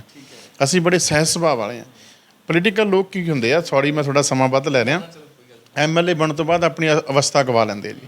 ਐਮਐਲਏ ਬਣ ਕੇ ਬਹੁਤ ਹਾਈ-ਫਾਈ ਗੱਲਾਂ ਕਰਨ ਲੱਗ ਜਾਂਦੇ, ਉਹਨੂੰ ਲੋਕ ਛੋਟੇ ਲੱਗਣ ਜਾਂਦੇ, ਪਰ ਅਸੀਂ ਬਿਲਕੁਲ ਸਹਿਜ ਅਵਸਥਾ 'ਚ, ਕੋਈ ਹੰਕਾਰ ਨਹੀਂ, ਕੋਈ ਪ੍ਰਾਊਡ ਨਹੀਂ।